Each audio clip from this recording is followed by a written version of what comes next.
All right, everyone, I'd like to welcome you to today's meeting. I'm President Garcia Morales, and I call this work session of June 7th to order. The time is 4:02 p.m. I'd like to remind everybody to please silence your electronic devices, cell phones, tablets, etc. I'd like to begin by acknowledging that the land on which we gather today is the territorial homelands of the Nuwu, the Mawapa Band of Paiutes, and the Las Vegas Band of Paiutes.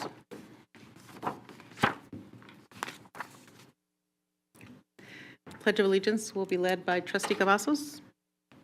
Trustee Cavazos.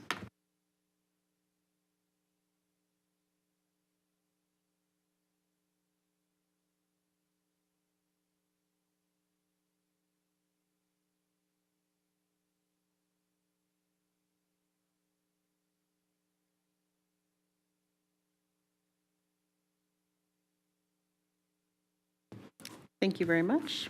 Before we move on to the adoption of the agenda, I want to check in with colleagues who are in the, colleagues and our guests to make sure that we have the individuals who are speaking in a little while on the phone.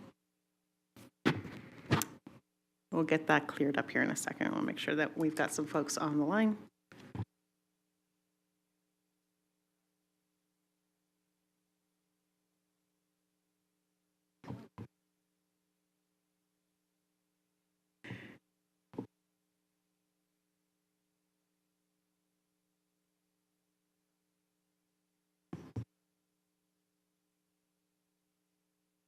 Trustee Brooks will make the motion to approve the agenda. Madam President, members of the board, I would like to make a motion to adopt the agenda with the following change. Reference material is provided for item 2.04, Council of the Great City Schools Goal Development Report. Thank you, Trustee Brooks. Trustee Williams? I'll second. Thank you, Trustee Williams. Colleagues, we have a motion by Trustee Brooks, a second by Trustee Williams. Please cast your vote.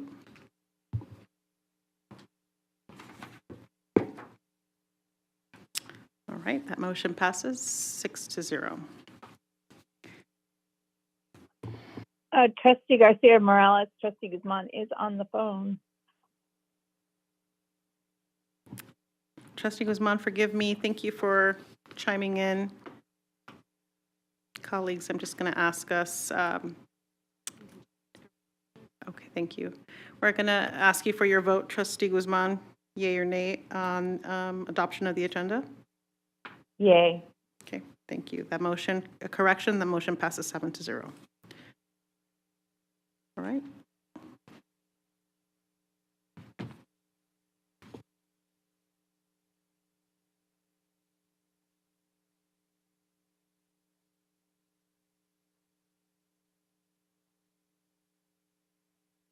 All right, colleagues, we've got a full agenda today. Thank you for being here tonight. And we're going to move on to the first item, 2.01. I believe we have a guest on the phone. We're double checking to make sure that we have all interested parties online.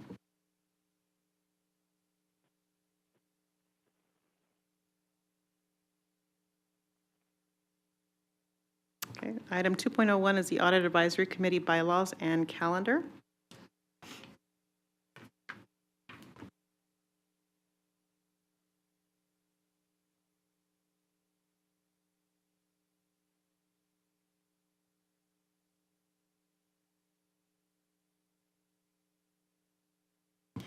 Trustee Brooks is going to help me with some efforts.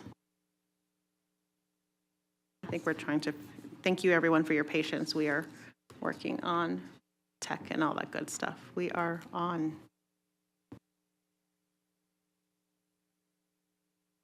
Do we have someone on the line from the Audit Advisory Committee? Yes, good afternoon, Madam President and members of the board. Joshua Robinson, the chairperson of the Audit Advisory Committee, is on the line. Thank you, Mr. Robinson. We are really grateful for your leadership and your service on the Audit Advisory Committee.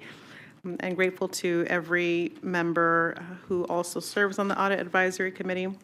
It is my understanding that this item has come before us because the Advisory Committee bylaws and calendar have recently been updated, and we'd love for you to share, give us an update on the changes that have taken place. Yes, Madam President. First of all, thank you so much for allowing me the opportunity to speak to you today. And also, we do appreciate your well wishes, and I will pass that on to the other members of the Audit Advisory Committee.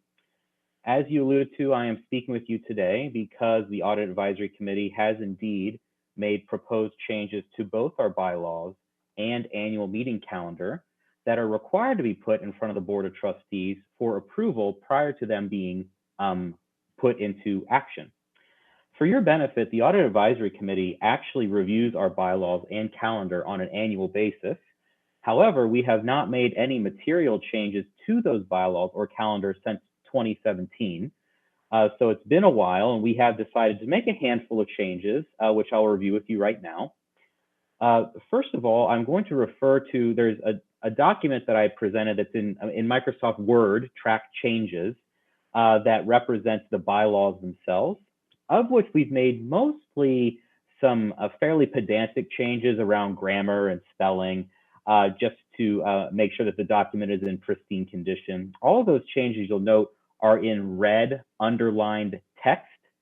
For instance, in the membership paragraph, you'll see we're spelling out the word 5 instead of using a number.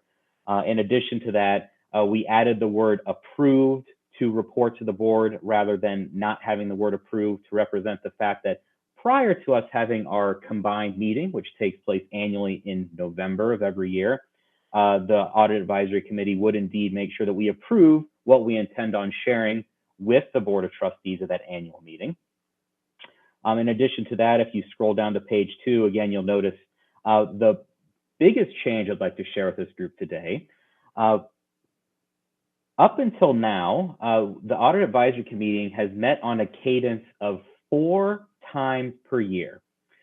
And the content of each of those meetings has been defined in the calendar that you will find beginning on page 4 of 5 of the Audit Advisory Bylaws.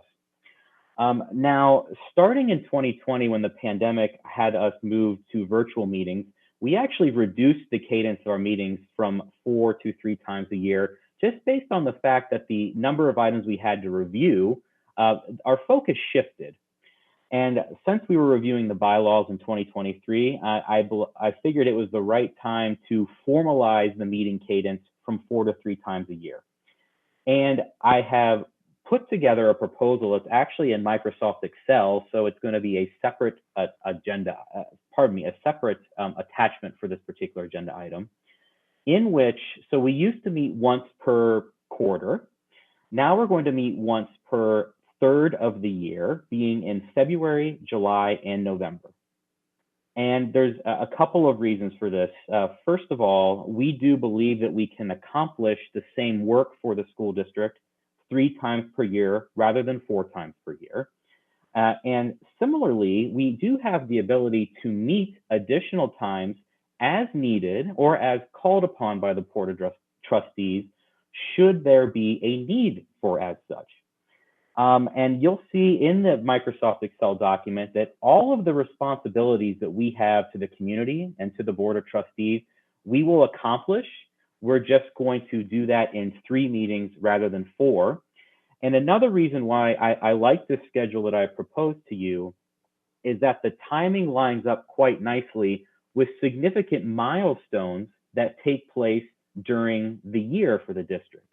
For instance, our 3rd meeting of the year is in November, which, as I alluded to before, is a very important meeting, not only because it's a group meeting with the Board of Trustees, but that's at the point in time when we review the annual financial reporting.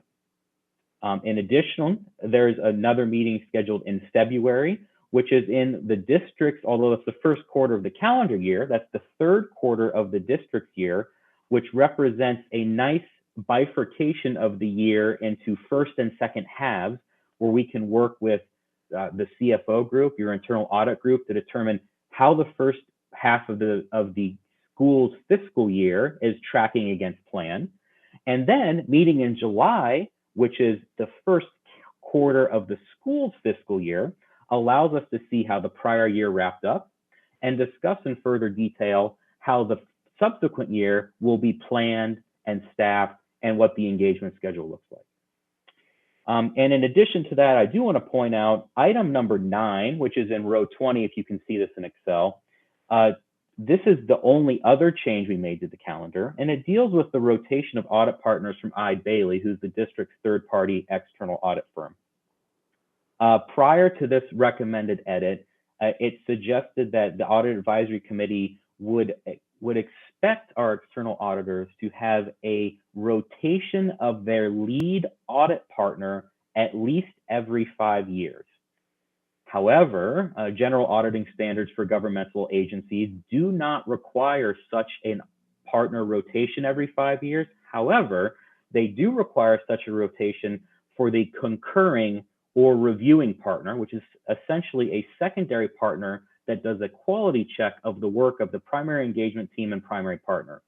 So it was very important that we made that distinction, because as there is no requirement to have partner rotation for the school district audit, it did not make sense to maintain such a statement in our calendar.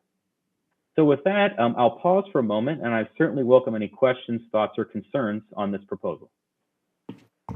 Thank you, Mr. Robinson. I'm going to turn it over to my colleagues for questions before I open this up to public comments, because this is an action item. Colleagues, are there any questions for Mr. Robinson?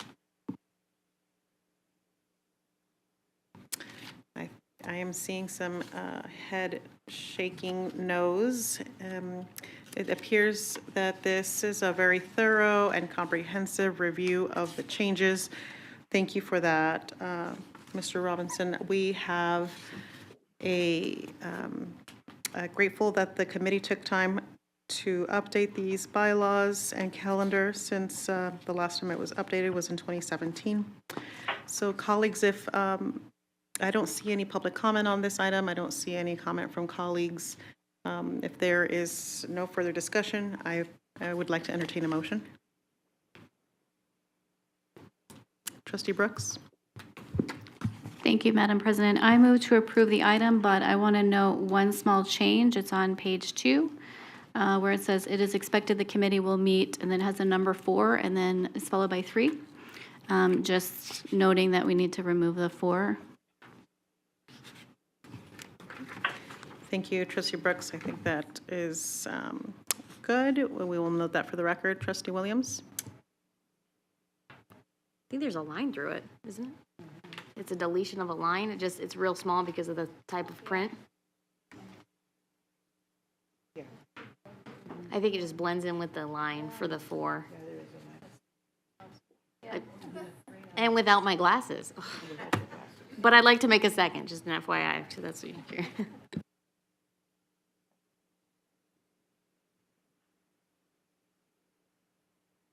All right, excellent. Colleagues, we have a motion by Trustee Brooks, a second by Trustee Williams. I'd like to request a vote. Trustee Guzman? Aye. Okay, thank you so much. Colleagues, that motion passes 7-0. Thank you so much, Mr. Robinson, for your time and again, your leadership. I look forward to all the great work that the Audit Committee will continue to do. Thank you all. Excellent. All right, colleagues. This next item, we're going to move on to 2.02, the Audit Advisory Committee membership application. I want to thank all of you, and first of all, for your patience and obtaining this item very close to today's meeting. I want to share that. Thank you. Thank you, Lisa. I want to share that I'm grateful to Trustee Cavazos, who she and I met several weeks ago to discuss committees in general. At the last work session, she agreed to offer suggestions and recommendations to help us streamline the committee applications for board appointments. And she offered some great advice and suggestions that were helpful. One of the things that we discussed that I have not yet been able to implement is being able to develop some sort of chart or a document that essentially lays out the preferred requirements for each committee.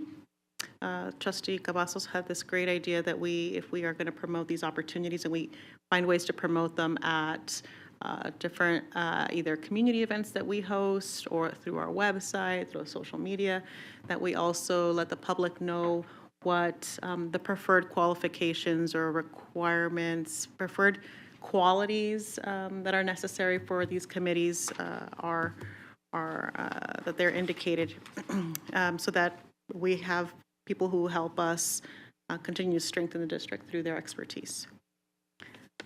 So before you today is the Audit Advisory Committee application. There are some changes that I've made, very slight changes. This actually has existed before.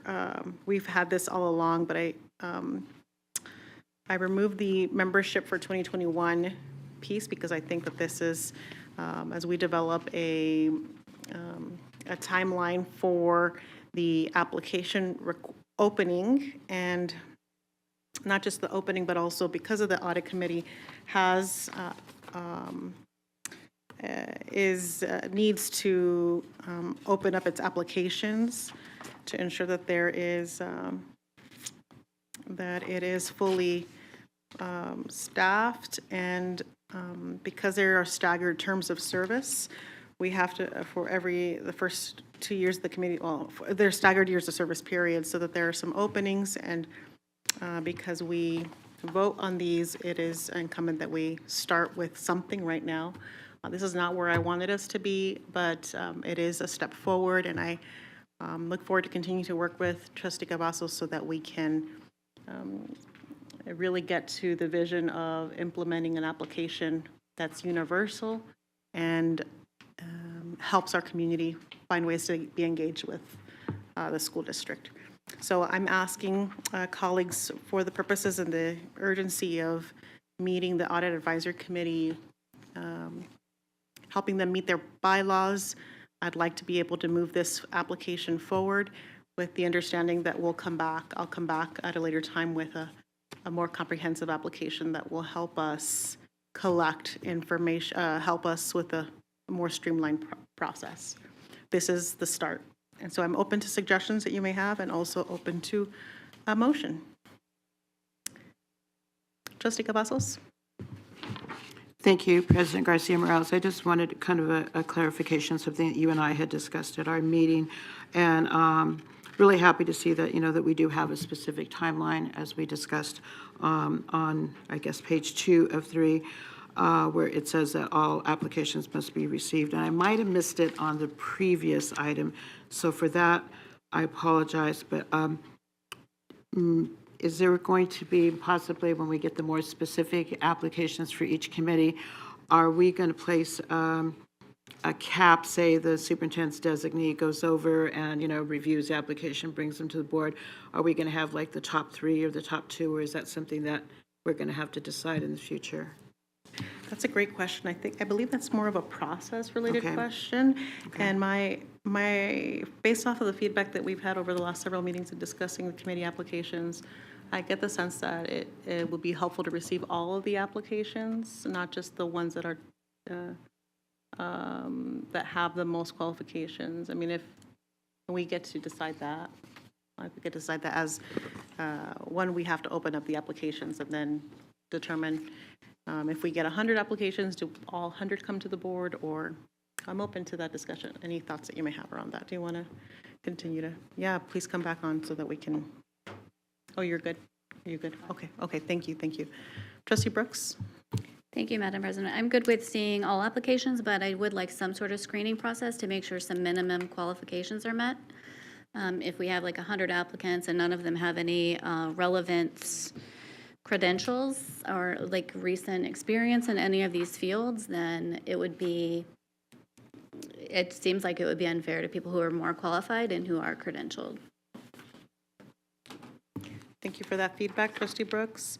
So for example, for the audit committee, because we have the bylaws here in front of us, one of the things that we could add to this application is specifically asking for expertise in independence, financial expertise, and good faith.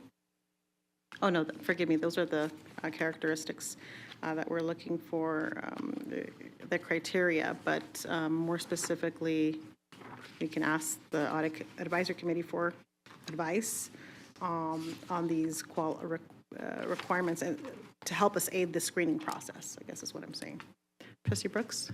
I would say they have, the membership, it's spelled out, so it does say that they should have credentials from one of the following areas, so business, finance, legal, accounting, auditing, government, and/or corporate finance.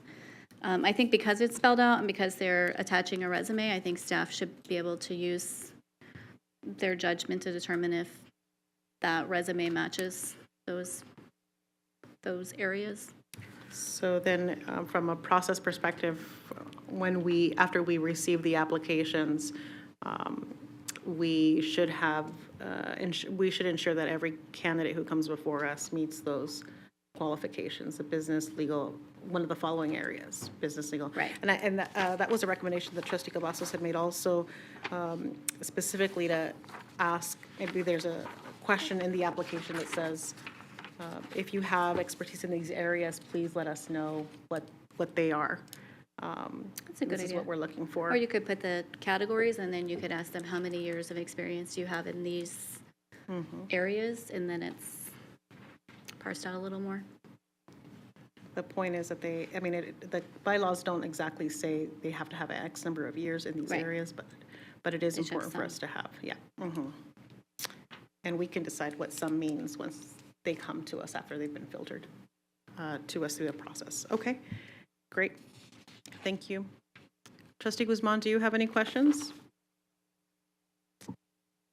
I was just reviewing the document and I was looking at where it says that the applications must be received in the office of the Board of Trustees on or before Friday, July 16th, 2021. So are we changing that to our current year? Good catch, Trustee Guzman, yes, and we're hoping to make this an online form as well. Trustee Oh, Cavazos. perfect. Okay. So- And then I was just wondering the same thing that Trustee Brooks did, and so I appreciate your answer. Thank you very much for checking in with me. Awesome, great, thank you for that, Trustee Guzman.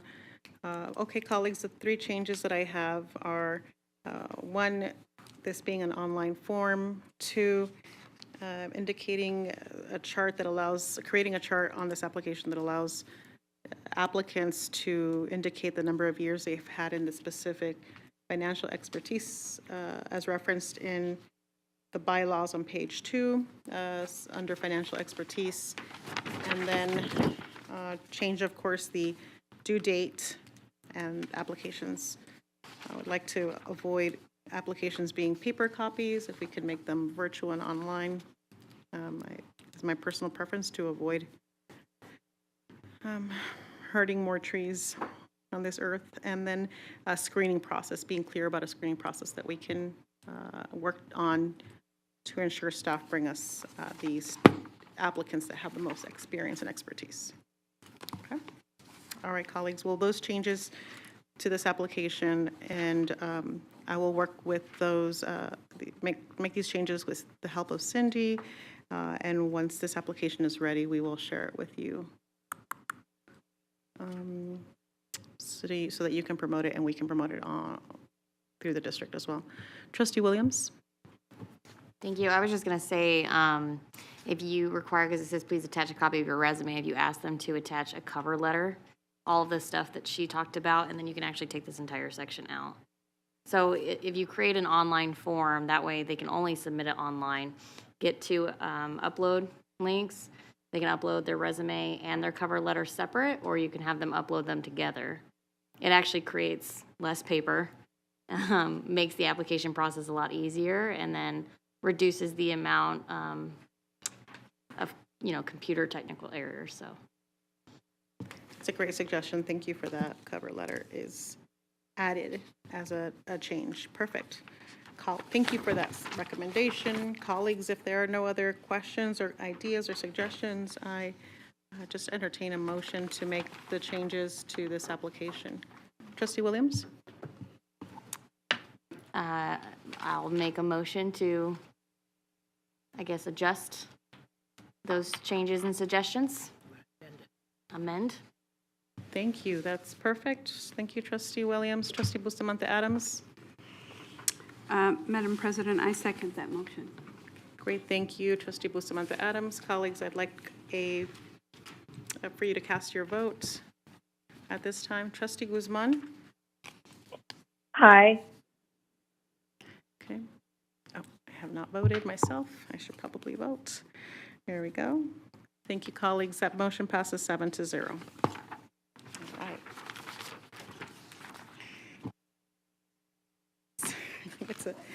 Colleagues, thank you so much for that really important discussion to get the pieces of the audit committee moving forward.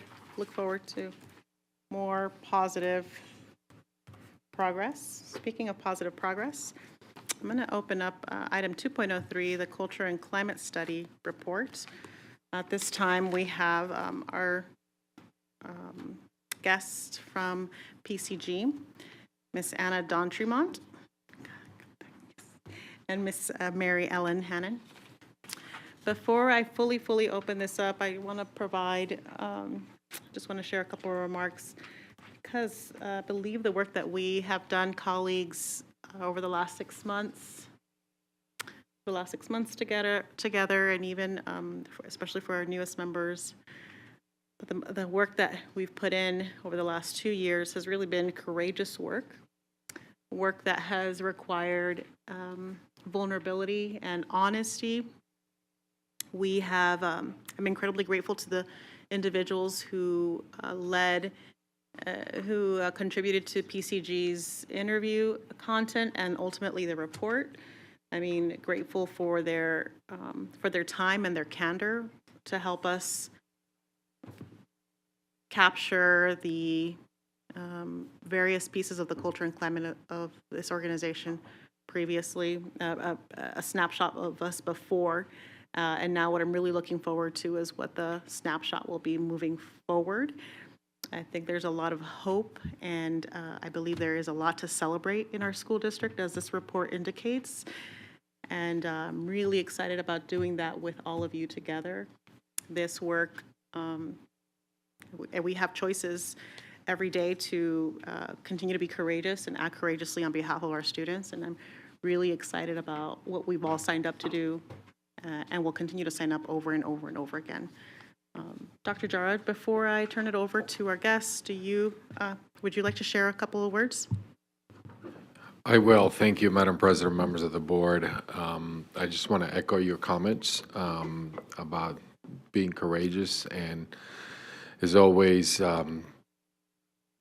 I would say difficult to have outside eyes into your, I've said this before, have somebody look into the hood of what you're doing.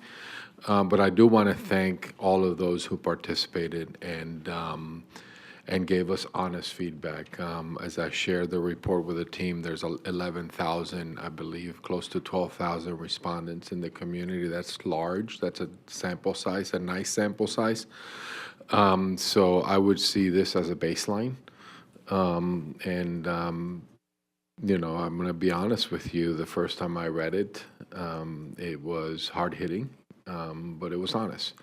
So as I shared it with the team, we got a lot of work to do, but I'm looking forward to doing it with you, with this board, because our kids are counting on all of us to do this. And I don't know, when I share this with my colleagues across the country as superintendents, they haven't done this before. Nobody has, and for you as a board, it takes a lot of courage, because I don't know what other public government board has done this in Nevada. So kudos to all of you to do this work together for our children and our 40,000 employees. Thank you, Dr. Jarrod, and thank you for your partnership in this. Ms. D'Entremont, Ms. Hannon, did I say that right? I did. All right, turn on your microphone for me, please, and take it away. Walk us through this slideshow. Thank you, Madam President Garcia Morales, Superintendent Jara, and members of the board. We are very excited to be here today and did want to echo what has been shared already. This was an incredibly bold move by the board to undertake something like this. It's not something that we see in other school districts. And it was a very courageous thing to do. And we're going to talk a lot about transparency today. And this is a huge first step in really opening yourselves up and the district up in ways to say where are opportunities for improvement and where can we begin to move forward. So I'm hopeful that you hear throughout our presentation there is an enormous amount to be celebrated in the district. And this gives you just additional data to continue to build on those areas of success. So to get us started, we were here early February at a similar work session where we kicked this work off. So this past January 2023, the school district and the Board of Trustees contracted with us, PCG, Public Consulting Group, to conduct an external independent culture and climate review. And I will stress throughout this report, it has been an incredibly independent and external audit throughout. And we were asked to really analyze how district leadership and Board of Trustee practices impact decision-making and the overall culture of the district with the goal of identifying opportunities for improvement. And so that's what our presentation today hopes that we spend most of our time is it's focused on those improvement opportunities of both practices and procedures. And so we did this through the lens of looking at stakeholder perception data. This is how stakeholders feel about their experiences in the district. Some of it may be, there may be additional information that not everyone has, but again, this is perception data. We looked through the lens of how stakeholders feel about their work environment in the district, how stakeholders, what they understand district priorities and the vision of the district to be, their perceptions of district leadership practices, as well as their perception of Board of Trustee leadership practices. And to do that, this was the question that we were charged to answer. How do the practices of district leadership and Board of Trustees impact student achievement and the overall culture and climate of the district? So our study methodology set up to focus on that specific goal. So we may have heard about other things throughout, but really all of our recommendations are tied to this specific study question. And so, as I mentioned, we were here last February and it was a fairly aggressive timeline, and the partnership of the district in making that happen, it should definitely be highlighted here. We were on site in February and March conducting focus groups, interviews, in-person and virtual stakeholder data collection, as well as a staff survey. I'll talk a little bit more about each of those in a second. Disappeared, really, during the month of April to put our heads down and start writing, and really to make sense of what our team heard. There's two of us here today. It was, there was a team of 5 of us who were working on the report together. Presented the report to the district in May and are here today to present the findings. And so it was important for us that we weren't only collecting one source of data in this type of report. We could have just done a survey. We could have just done focus groups, but it was very important for us that we were able to triangulate data, and everything that you see here, they are all things that came out from multiple data sources because we wanted to make sure it wasn't just coming from one place. And so we did observations of board meetings as well as a board document review. And as part of that board document review, we specifically focused on priority 3 of Focus 2024, which is the balanced governance and leadership area, because it most closely aligns to the goals of the study. As well as we looked at a sample of board meetings using a rubric. And we looked at board meetings in the fall of 2021 timeframe, because that was a time that many of our focus groups participants referenced. So that felt like it was a good time for us to be looking at, as well as looking at the current board, so January through April, reviewing those board meetings. We looked at 7 during each period of time. And as well as conducted interviews, I'll talk about a little bit about more of those in a second, as well as focus groups and a district-wide staff survey. And then finally, we added this in based on our time on site. We looked at both traditional and social media analysis as well. So we looked from the October to April 2023 period, pulled 40 randomly selected news media reports to see how outside of the district, what was being communicated, what was being talked about in the district, as well as conducted an analysis of Twitter activity, because it was something that came up often in our focus group. So we wanted to really understand what was going on there. And so from there, I'll dig a little bit deeper into what our stakeholder perception data collection looked like. So we conducted one-on-one interviews, we had 34 of those, with each board member as well as each member of executive cabinet. We then also conducted 39 focus groups, or offered 39 different focus groups, both remotely as well as in person, because we wanted to make sure that we had access, there was good access to anyone who wanted to participate in a number of different ways, as well as had the electronic survey that went out. So as you can see from this list, we strongly prioritized multiple perspectives. So we offered a very large number of focus groups. We categorized people by job alike or role alike type functions so that they could share similar experiences during that time. So that meant that teachers, elementary school teachers, for example, were grouped together. Middle school students were grouped together so that they could share their experiences based on their role and have those opportunities to share.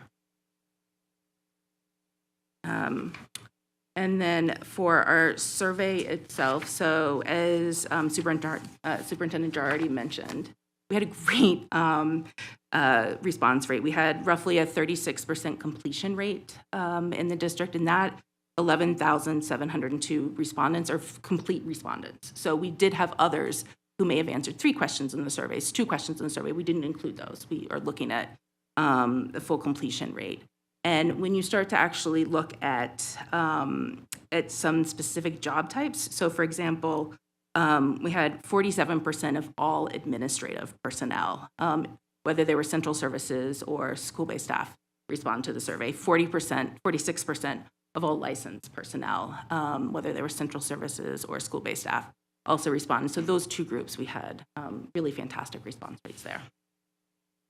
And here's just a sample of the types of questions that were asked. We had 40 specific questions and used a Likert scale to understand agreement. So you'll see some of those in the rest of our presentation. You'll see that strongly disagree, agree, strongly agree language that we use throughout. We just grouped the strongly disagree, and strongly agree together.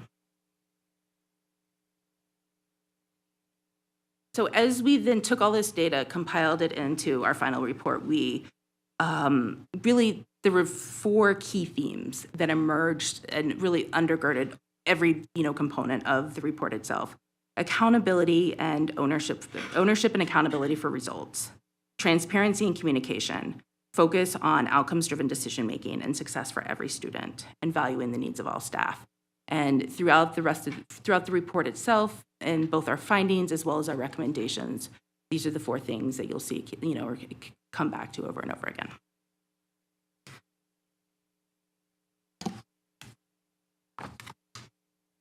So we organized our report into 4 analysis areas, which when as you go through and read them, you'll see that these are really then we're bucketed into each of the 4 chapters. I'm going to quickly highlight some of the key findings from each of the chapters and then move on to what we consider to be priority recommendations. So in the first area that we looked at was around board leadership practices. And a few things that were worth highlighting in that area was we didn't see, the board has goals in priority area 3 related to a focus on student outcomes. That wasn't fully apparent in every board meeting that we observed. Better, but not consistent yet. Level of professionalism was another area that we spent a lot of time looking at. This is a huge improvement area when we looked at previous year's data versus today. We saw a significant growth in tone, focus, collaboration, as well as just overall effectiveness of board meetings and efficiency of board meetings as well. But what we did find is there's still that continued public perception of past meeting practices that is likely impacting how people continue to see and believe, where the board is today.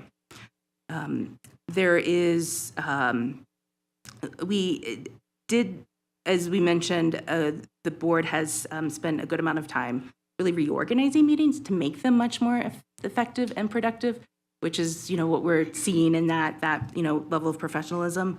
But we do have some concerns that the current structure may have veered a little too much, and there's some opportunities for increased transparency, particularly around the consent agenda.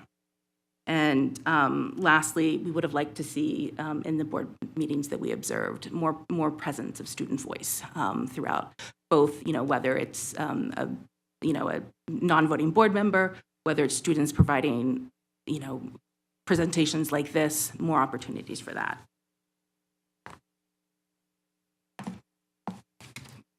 So just a few example data points. This is a chart that details our analysis of board meetings from August 2021 to December 2021. I'm just going to highlight a couple of areas here. You'll see that Focus 2024 staff presentations. We use that as a proxy for focus on student data because that is the time when the board most typically focuses on student data, student outcomes, and it was something that we rarely observed. We very infrequently observed during that time period. The other area that we would want to point out here were the every board meeting that we observed during that time period did have negative, disrespectful, or derogatory comments amongst trustees and or presenters. Also want to highlight the length of average meeting time, 6 hours. That's an exceptionally long time for board members and the public to have to participate in the meeting. So flip that to the present day meetings that we observed. Highlight some of those areas as well. 43% of meetings had a Focus 2024 board presentation, much, much better. Not the target of 60% where you would want to be, but definitely some growth there. As well as you see where there are a number of areas where we saw no. On the last one, where things observed, you'll see that everywhere else there are all yeses, which is great to see. As well as that reduced meeting time down to an average of 1 hour and 26 minutes. This is just a sample of the survey data that we pulled as well, and this is an area where I think there's that continued opportunity for growth, where levels of agreement with these statements are our assumption is not where the board would want them to be. Okay, so moving on to district leadership practices. A few key findings that we found here were really related to perceptions around communication. So staff having beliefs that they either lacked information or input in decision-making processes, as well as the perceptions of gaps in internal communication. The perception that at times there's no intentionality around how information is being shared. We also heard in almost every, in every focus group, that feeling of staff, school-based staff, feeling overwhelmed by the number of new initiatives coming out in the district right now. We'll talk about it in a second, as it's actually a positive that we heard as well, of feeling that staff feeling supported and excited to have all the new information as well. And then finally, we have this in the district leadership practices. This really is a trustee district leadership practices, is that we did find from survey data the perception that the current way the board and superintendent are operating is perceived to be ineffective. And you'll see similar perception data from related to district leadership impact from the staff survey as well. So while it's slightly better than the board perception data, our assumption is this is also not where the district would want these numbers to be as well. What we did observe when we disaggregated this data deeper by role is, not surprisingly, central services administrative staff had much higher levels of agreement with this statement because they're closer and really understand more deeply a number of the decisions that were being made and why, whereas school-based licensed personnel had the lowest levels of agreement with these statements. And you actually see that even in this slide as well, where we broke it up in a slightly different way, but between central services staff and school-based staff, we noticed a large gap in perceptions here, but this is the one related to board and district leadership collaboration.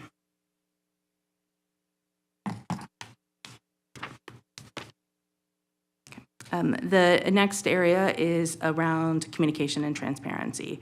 And this, again, comes back to what, the theme of communication and just at all levels and across the district. So the need for a comprehensive communication plan. There were a number of communication practices and plans in place, but not a comprehensive district-wide plan right now. There was a lot around negative messaging and the impact that had on students. And we heard that directly from students as well during the focus groups. And finally, the sense that a number of stakeholder groups said that they really want to be helping and supporting the district, but they just don't know how. And so that feeling of disconnection and asking, as some shared, wanting a playbook of sorts and how to help out. Our last area is around culture and climate. And again, we heard this perception of staff feeling not supported or having that sense of disconnection at both the district leadership level and from the Board of Trustees. We do want to highlight in this area that there are a number of external constraints that throughout our report we do highlight that do have an impact on that, just the ability for the district to push that culture and climate. We did hear over and over again, a huge strength is the number of new resources and supports and that feeling of support at the same time. And what's interesting is in our survey data, which we'll show you in a second, is you see that staff feel supported in their school environment. They feel supported by their colleagues. They feel supported by their principal. But then concerns about what's happening outside of the school is where a number of we see those lower levels of support. And so I think this comes back to a communication issue as well. And then we heard a lot about both staffing shortages and concerns around school safety. So we do have a separate section in the report that addresses some of those findings as well.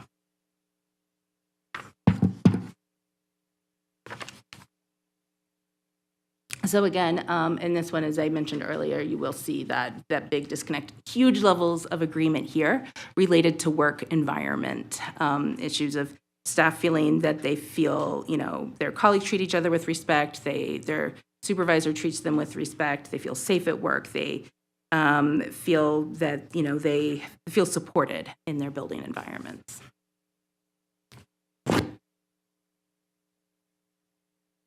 And so we often get to this point and the board say, well, what do we do first? What are our priorities? And so while our report itself has 21, I think 21 or 22 overall recommendations, we've prioritized the 6 that we would say, if we were in your position, these are the 6 that we would start with because we believe that they'll be the most impactful. Some of the others are lower hanging fruit that are just things that you can also just knock off and do. The first being, and this is one that we would prioritize actually as number 1, is prioritizing board self-accountability and oversight of actions. We have a number of recommendations under that. The first being conducting board self-evaluation. We couldn't find any indication that was happening now, and would, encourage that to happen is you're holding others accountable, holding yourself accountable first sets the message that you're a district that holds themselves accountable. It also having that same regular progress reporting cycle that is being expected of other Focus 2024 presentations related to Priority 3. Because again, it's saying we're holding ourselves accountable for the same expectations that we're holding others because we're a district that holds ourselves accountable. And that's doing it in a public way. This report is an enormous first step. I mean, this is a huge first step in setting the tone for that board self-accountability and oversight of actions moving forward. And what we would say is the next step in this report now is coming up with that action plan.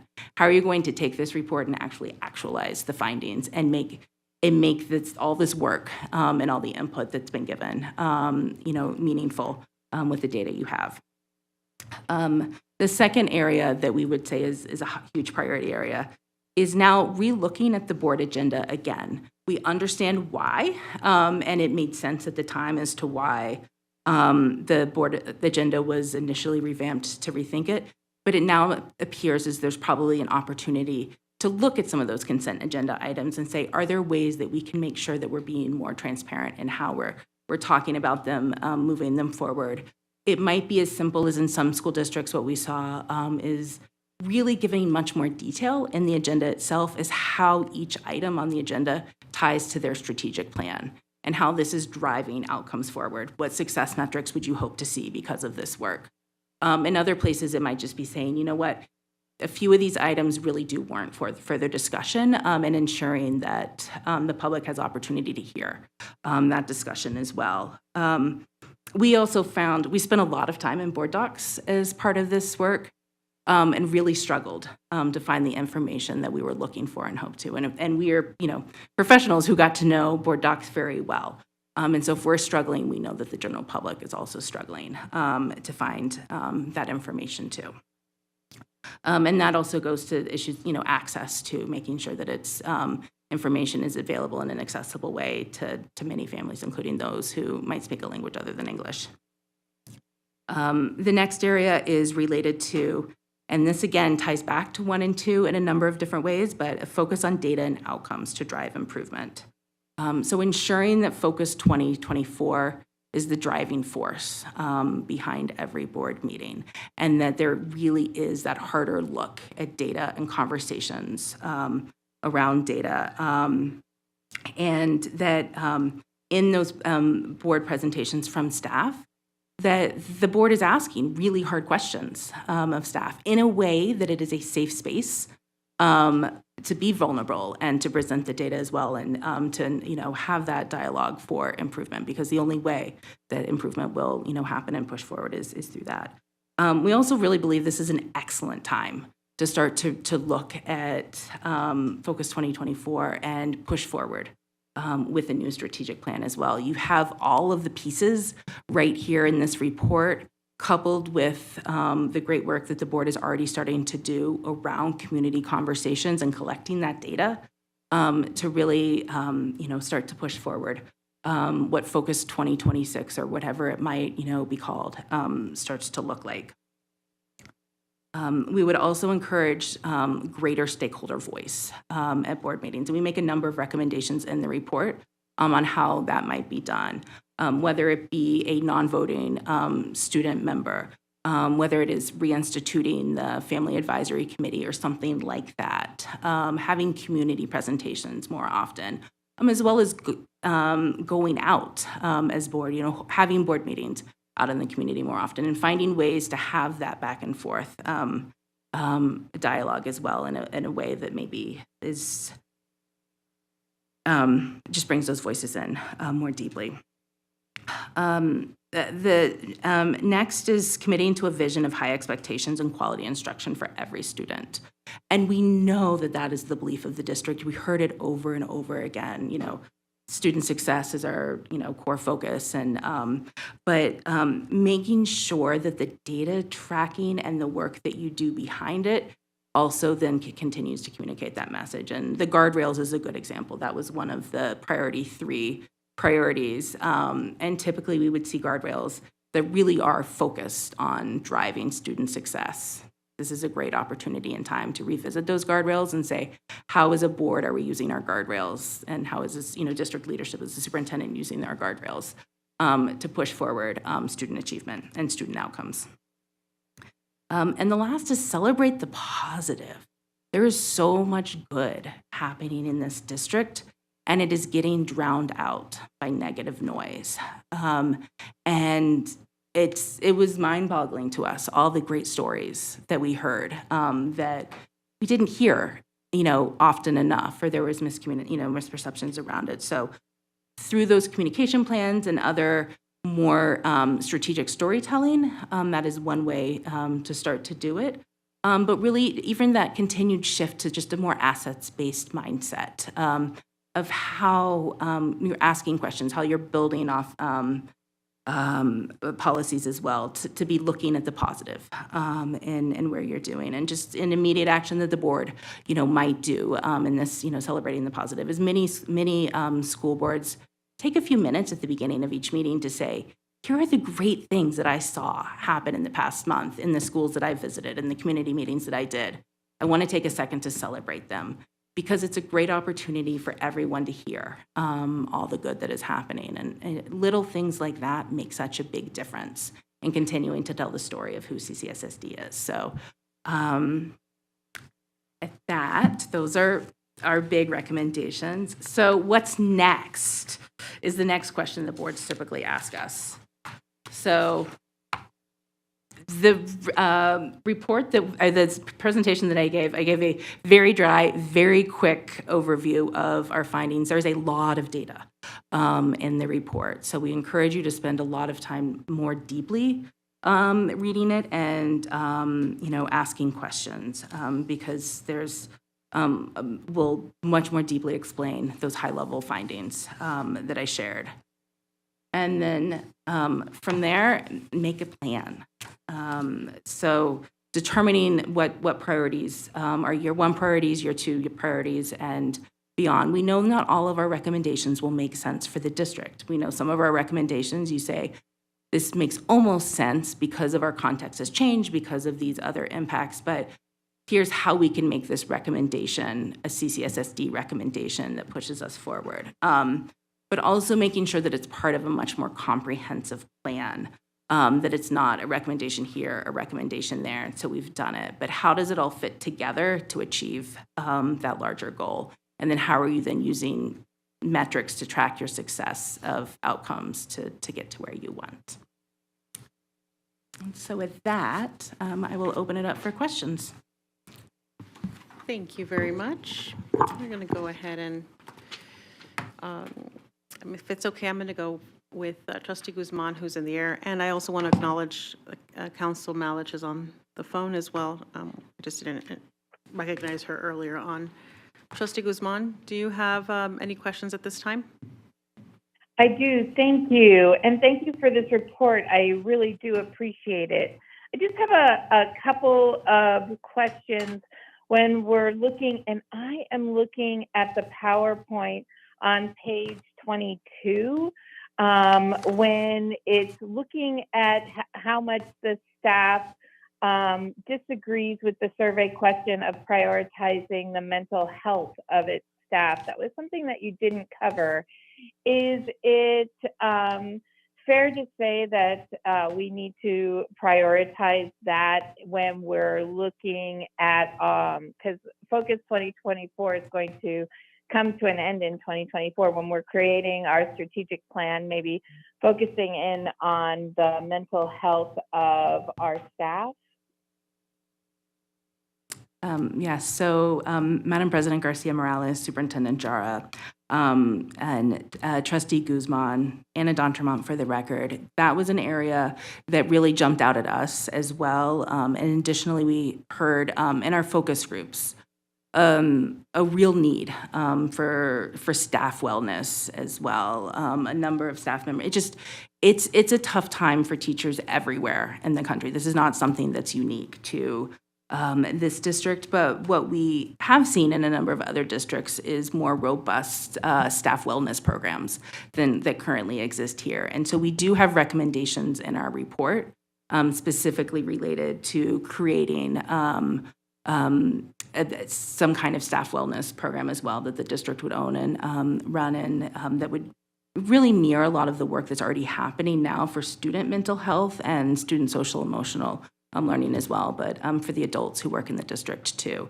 And that also ties very closely to a lot that we were hearing around staff shortage concerns as well, because we know that if staff feel that their mental health is being prioritized, that their wellness is being prioritized, that it's a place that they want to stay and continue to come to work in as well.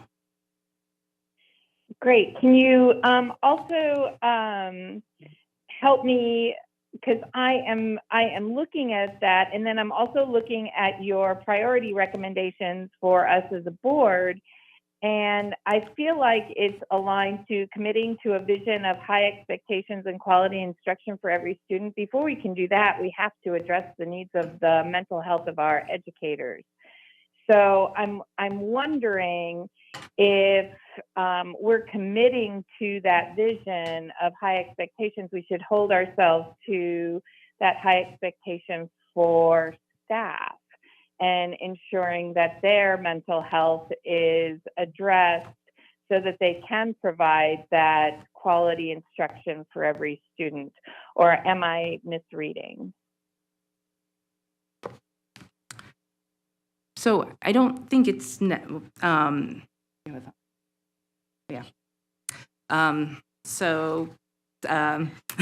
President Garcia Morales, Superintendent Jara, Trustee Zamora. So I don't, Guzman, we really focus on that high expectations for every student because the student is your customer, right? That's why you're here.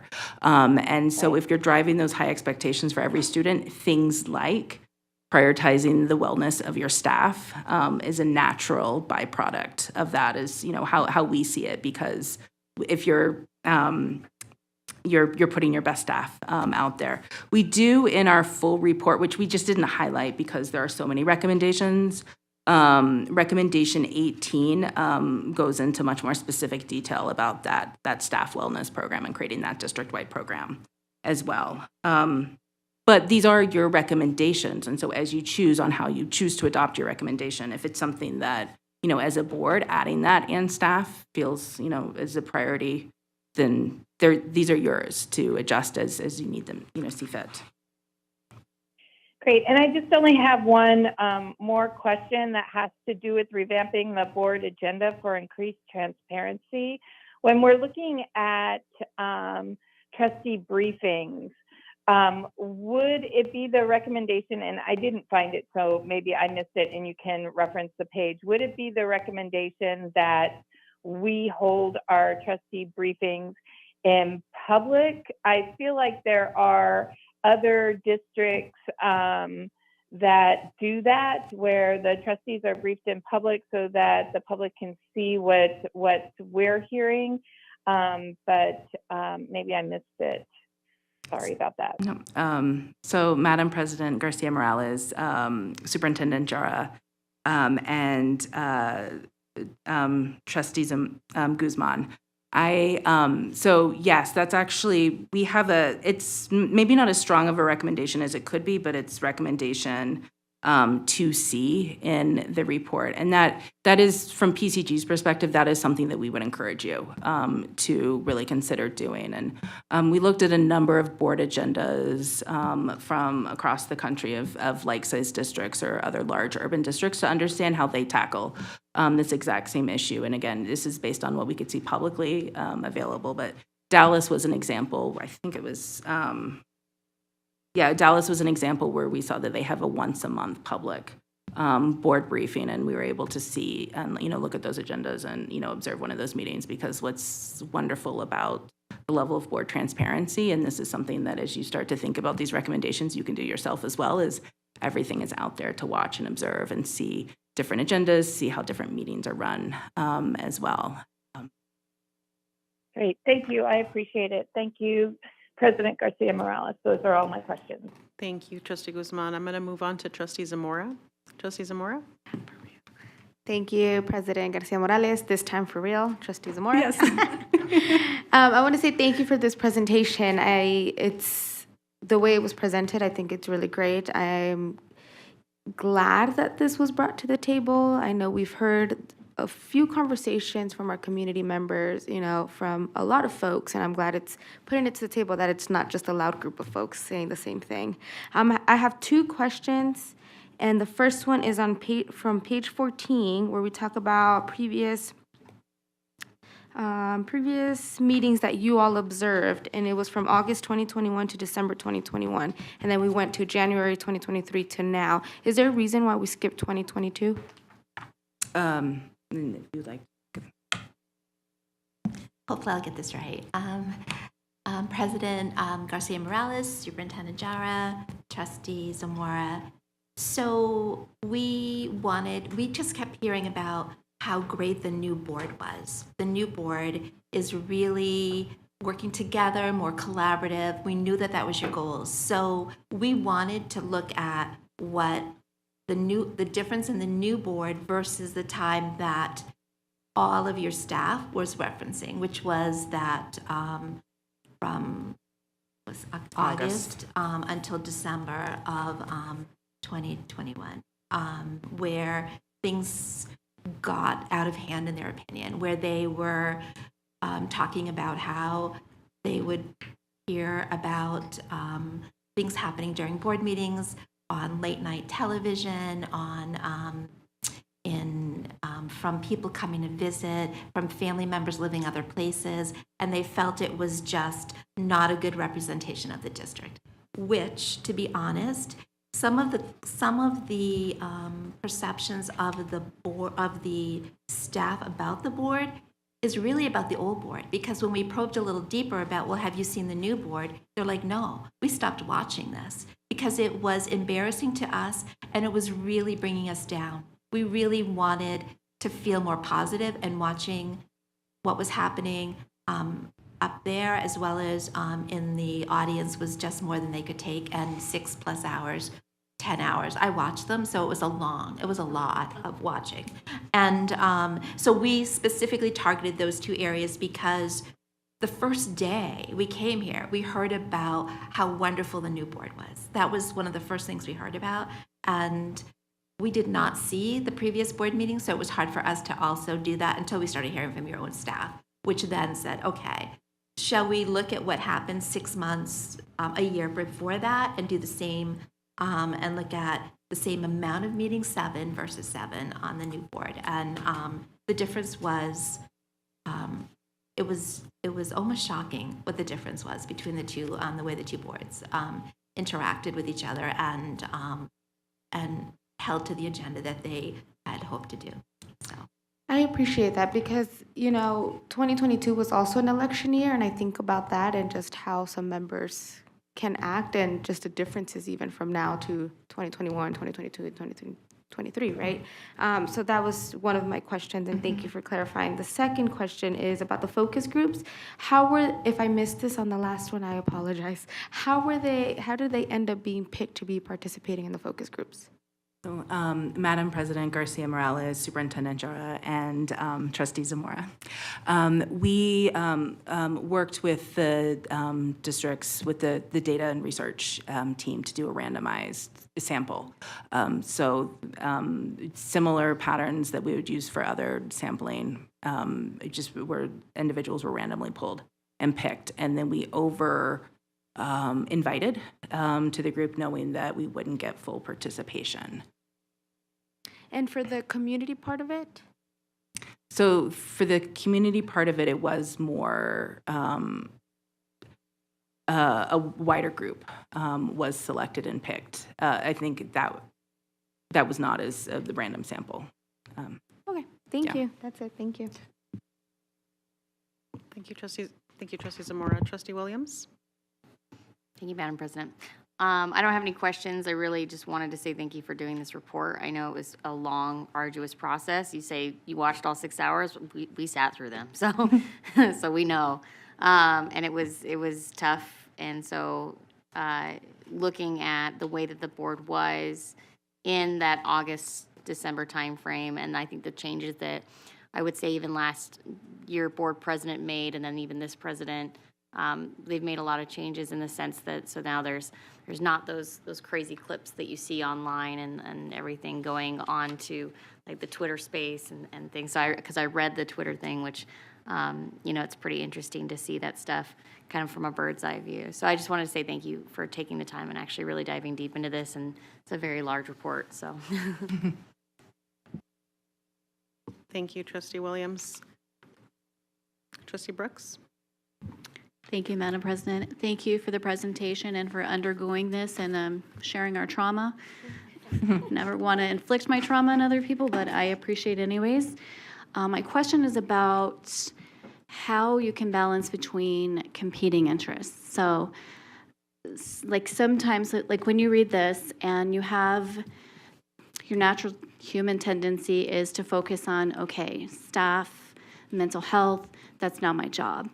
And since the job of the board is to focus on student outcomes, and then underneath that comes the healthcare, how do you find this balance? I've found it really, really challenging to get the board to be in the same space where we focus here, we know we're focused on students, we know these other things are a priority, and then we make sure they're prioritized by the superintendent.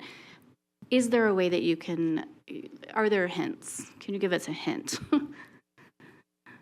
So, Madam President Garcia Morales, Superintendent Jara, and Trustee Brooks, I think the biggest thing from our recommendation would be having that focus on the strategic plan and on the strategic goals. So if the board is focusing on the goals set in that plan, it really helps with competing interests, competing noises, competing, changes of direction, and letting that drive, the work. And that was something that even with the positive progress that we saw in the current board, we still hoped that we had seen more of that focus, tied to the strategic, looking at the strategic plan. And again, I think having a new strategic plan, because you are starting to approach that, time where it's a good time to be creating one, will really help, I think, with that revamping too,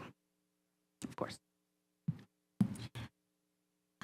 President Garcia Morales, Superintendent Jara, Trustee Brooks, Mary Ellen Hannon for the record. As a former superintendent, I understand exactly what you just said. Like, how do we figure out the priority? If student outcomes and student and getting students to have the achievement level that you all know they can, you have to have quality staff in your classroom. And what we're seeing is that right now you're struggling to get, you're having a big turnover. That's nationally. Every district we work with right now is asking us how they can hire staff because they're just not, you can't make them appear like magic. But one way is to make the district a place where people want to work, where they feel valued.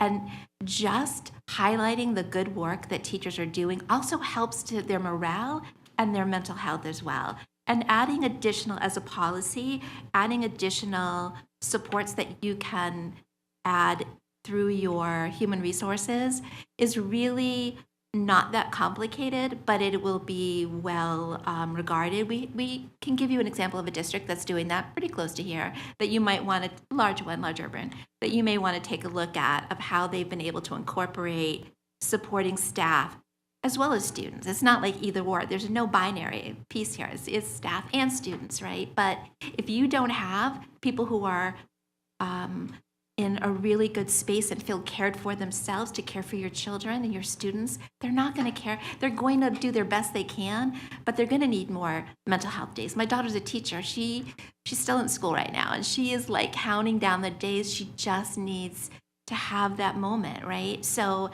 and I believe that with your focus, with your vision, you can do those pieces.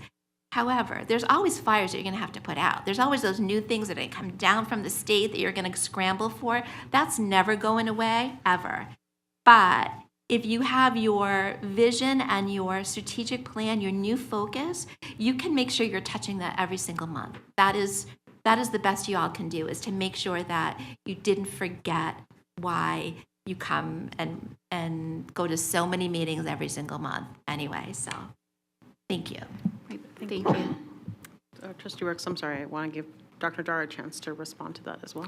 Thank you. I do, Madam President, members of the board. I'm glad that my superintendent colleague just jumped in, because as I was thinking about your question, Trustee Brooks, and the question from Trustee Guzman around student achievement, obviously our priority student outcomes, but you need healthy employees to be well cared for. And one of the things that when I looked at that report is some of the things that we're already working on. For example, is what are we doing as a wellness, right? I mean, it's what are other districts doing as a, I don't know if a wellness officer, but what are we doing as a district to make sure that we are communicating with our staff that their health and their wellness is important, obviously, to come in. So those are some of the analysis that we're already working on to try to say what can we implement and embed into our strategic plan and our work for our staff. The little difference that we have, obviously, as we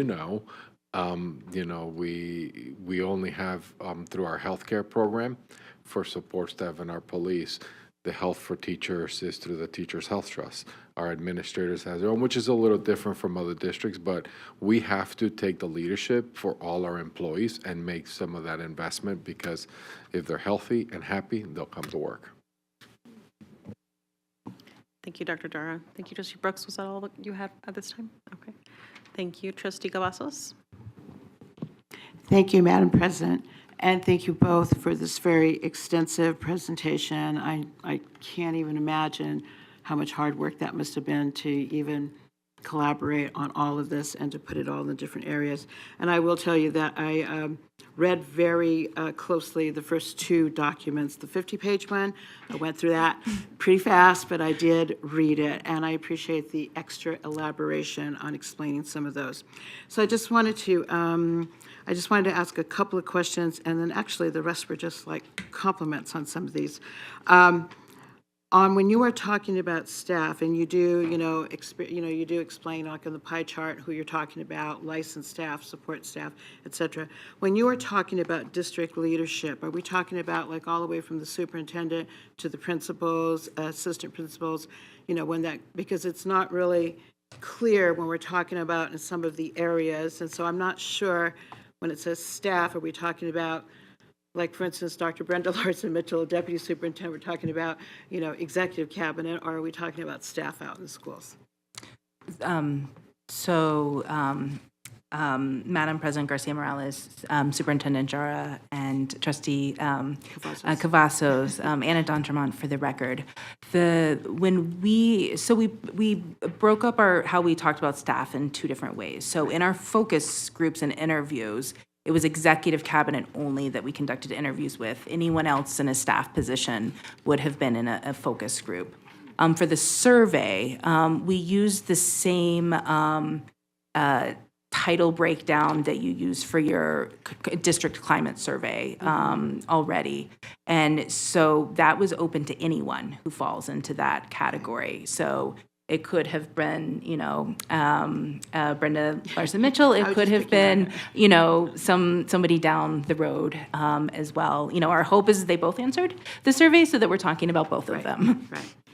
Thank you so much, because it was kind of, like you have to stop and wonder, sometimes when you read all that. Yeah. And I wanted to thank Trustee Williams and Trustee Zamora also for bringing up the difference in explaining, between the what I see very restrictive area between August 21 and December 21. I understand why that was brought up, but I'm just wondering, was there anything taken into account as far as what else was going on besides what the board was doing as far as COVID, masks, vaccines, et cetera? Was that taken into account?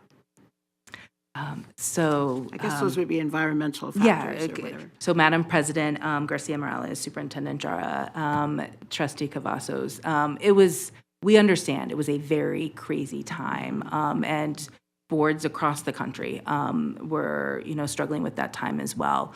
Why we picked that specific time, though, is that was the time that in our focus groups was continuously referenced. And so we wanted to pinpoint a time where we knew that really probably where a lot of the conversations around this work emerged from, was that desire to say, this was hard for all of us. How do we move forward? And then, by the time we came on board, you already started that process on your own. And our data, showed that. And we actually first came out and we're like, well, it seems like things are in good shape, but, what are we going to do? But obviously, once we started to dig deeper into the data, we did see those, impacts on that behavior throughout. Okay. All right, I just wanted to ask you that. Thank you. So the themes that I'm hearing, kind of like going through all of this, the review, the executive summary, and the longer report, are transparency, accountability, building up the trust again. Huge one I saw that I really appreciate, because it's something that we've all been saying for a long time, is better communication, where we have to look at ourselves individually and how we're communicating and with the community. And also the student and stakeholder and trustee voices being brought more to the forefront. And just kind of going to where I call the fun part, the compliments part, I just have to say that I am absolutely so on, not to make a bad pun here, but on board, okay? Sorry about that. But with the greater transparency, sorry, that just came out, greater transparency to looking at the difference of, like we are doing better and, making the meetings shorter, more focused, tighter, but maybe not like completely going off the rails on overcorrecting that, we are having fewer and fewer public comment, and I've been, basically communicated with that people just don't want to anymore. They feel like they're feeling like hopeless, and so there's not as much public comment, as not as much of what people would perceive as quality. So I wanted to commend you on putting in the examples here for us, like when you talk about the Dallas Independent School District on the public board briefings, where you're talking about getting the students' voices, and especially when you are talking about our presentations. Our staff works so hard on the presentations, but a lot of them, a lot of times, just simply because of the format, turn out to have a lot of repetition. And that's just, that's just the way how it is. That's the way that it's formatted. But if we could have those like a little bit more focused, the suggestions that you give here are very helpful. Even when you talk about the students, that we have the Student Advisory Board, but a lot of times, and let's be honest, the people that we have on the Student Advisory Board are usually at the top of the mountain there. We have a lot of student body presidents, we have a lot of people that are going to Girls State, Boys State, et cetera, and a lot of times the students will tell me, we'd like to just have the regular kids coming in, and that's their phrase, not my phrase. So I guess when you are talking about making a plan, those are a lot of different things that you gave us to work with there. I mean, what's the direction? How would we use the same methodology, on a smaller basis? Or, you've just given us so much good stuff to work with here. I guess I'm looking for, like, what direction will we take to make that plan? We'll give you 10 seconds to think about it. So, Madam President Garcia Morales, Superintendent Jara, Trustee Cavazos, I mean, really the first step is that prioritization and saying, what do we know that we need to do right now that's urgent? What do we know will start now but is going to take 2 to 3 years? And what are things that might be part of the plan but fall on others' responsibilities as well? And when we typically make plans, we have big spreadsheets where we start to assign owners, responsibilities.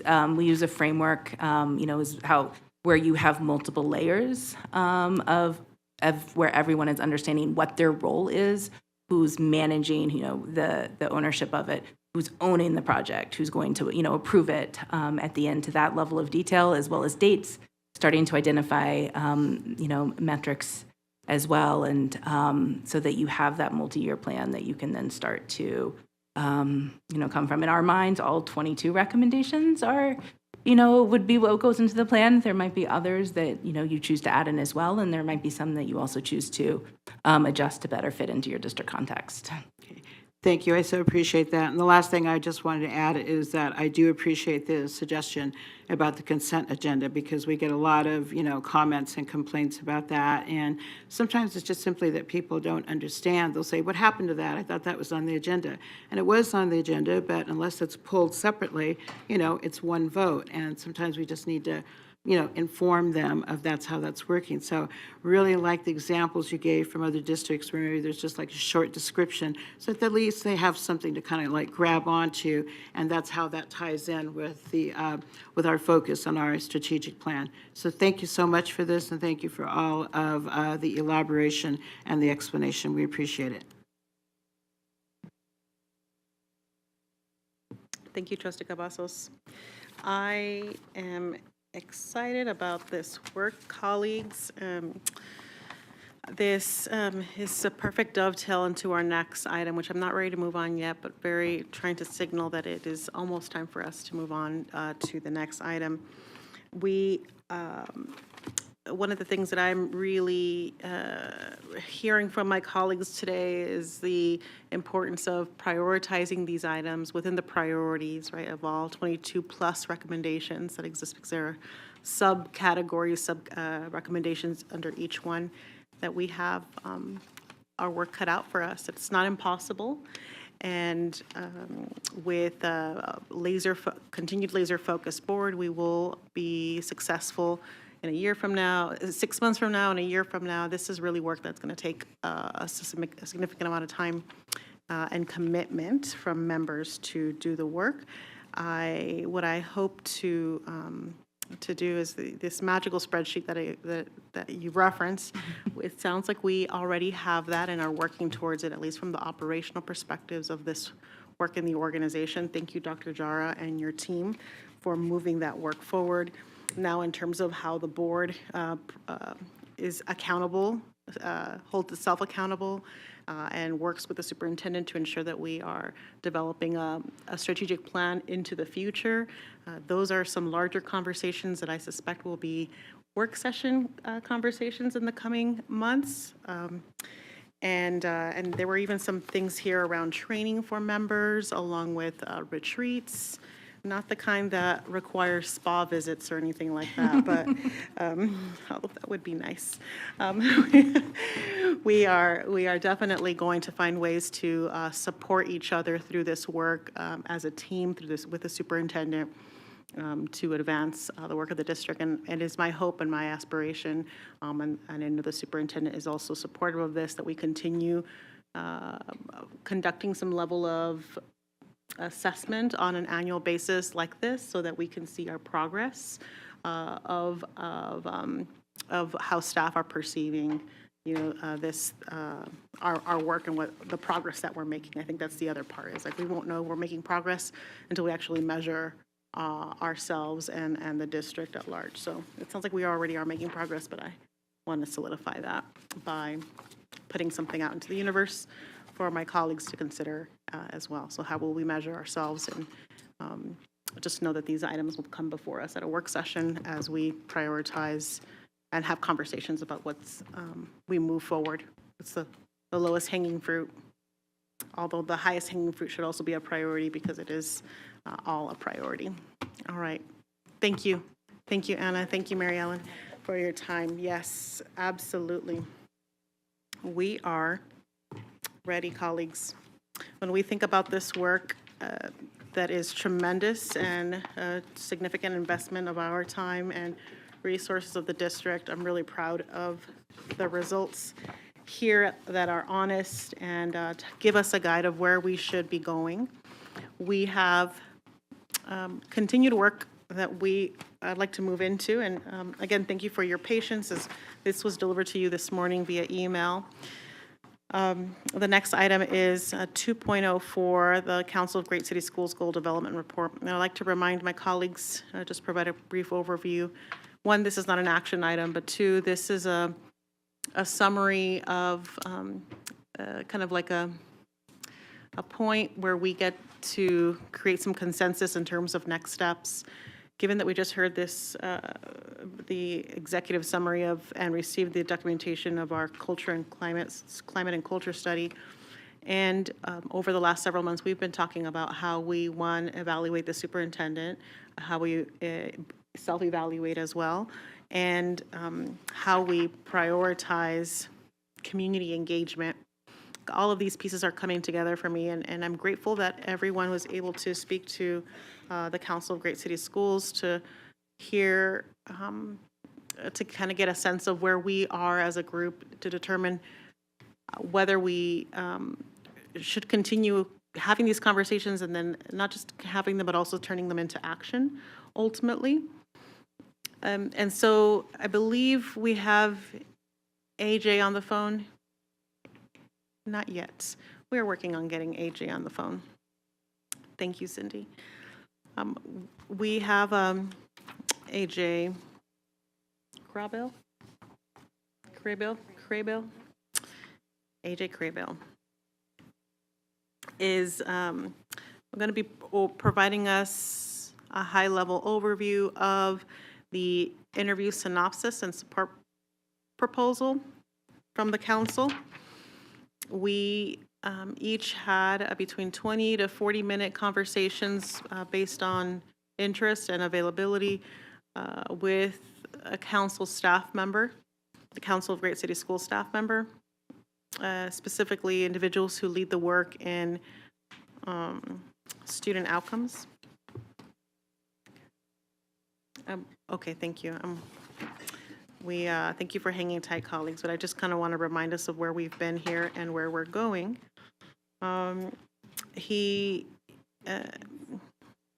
We had various conversations leading up to this moment with the board about how we were going to move forward with an evaluation process in preparation for next year, but that was only one part of this.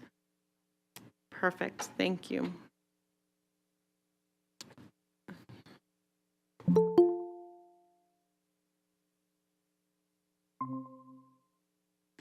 AJ, are you on the phone? On the line? AJ? Yes, I am. Hi, AJ. Hi. You are live. Welcome to our board meeting. I think we just opened up item 2.04, and I was providing an overview of the interview synopsis and support proposal. In addition, I also shared kind of how we came here as a group to discuss the importance of our continued desire to support our district by holding ourselves and the superintendent accountable for outcomes or student outcomes. So AJ, could you provide us a high-level overview of what the council's governance team discovered and have presented to us today? Gladly. So essentially, after interviewing each of the board members and having opportunity to hear from each of you a little bit about what is on your heart for the board's ongoing work, what we did is we summarized that. And the major things that we see is that the board has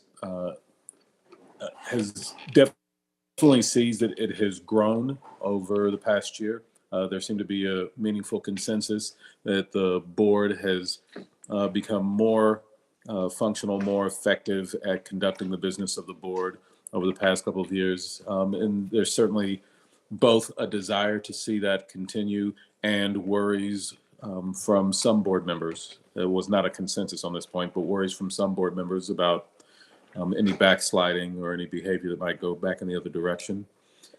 In addition to that, there seemed to be a lack of clarity around how does the board evaluate its effectiveness going forward? How does it continue on its continuous improvement trajectory? And confusion around how will the board best hold the superintendent accountable for performance in that role? And what will superintendent evaluation look like?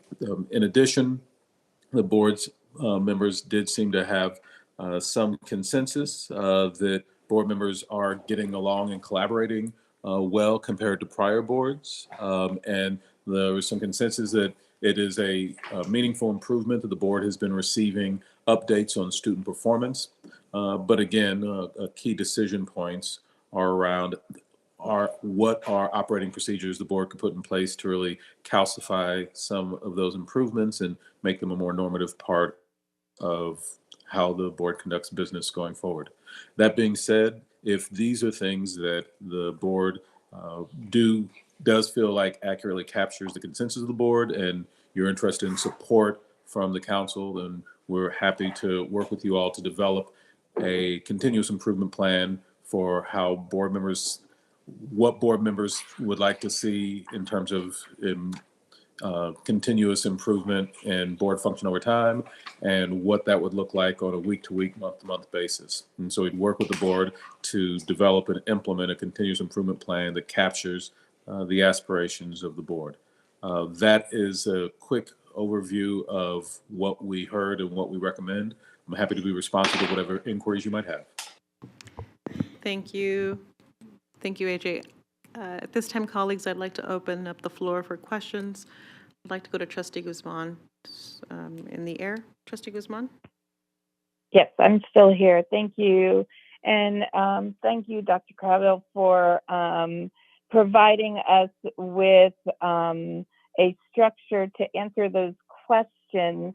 My thought process goes to the evaluation process. And when we're taking a look at the evaluation process for both the superintendent and for the board, are we looking to provide support for the board in that process?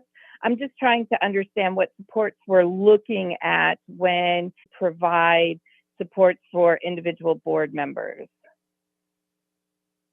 Oh, well, to distinguish here, the support that we typically provide is multifaceted. There's support for individual board members, just one-on-one coaching. So if board members want to reflect on what's going on with the board and how they can be more effective, if board members are curious about policy frameworks or what other school board members across the country are doing, or if board members have particular concerns about board member performance or superintendent performance and want ideas about how best to be responsive to that.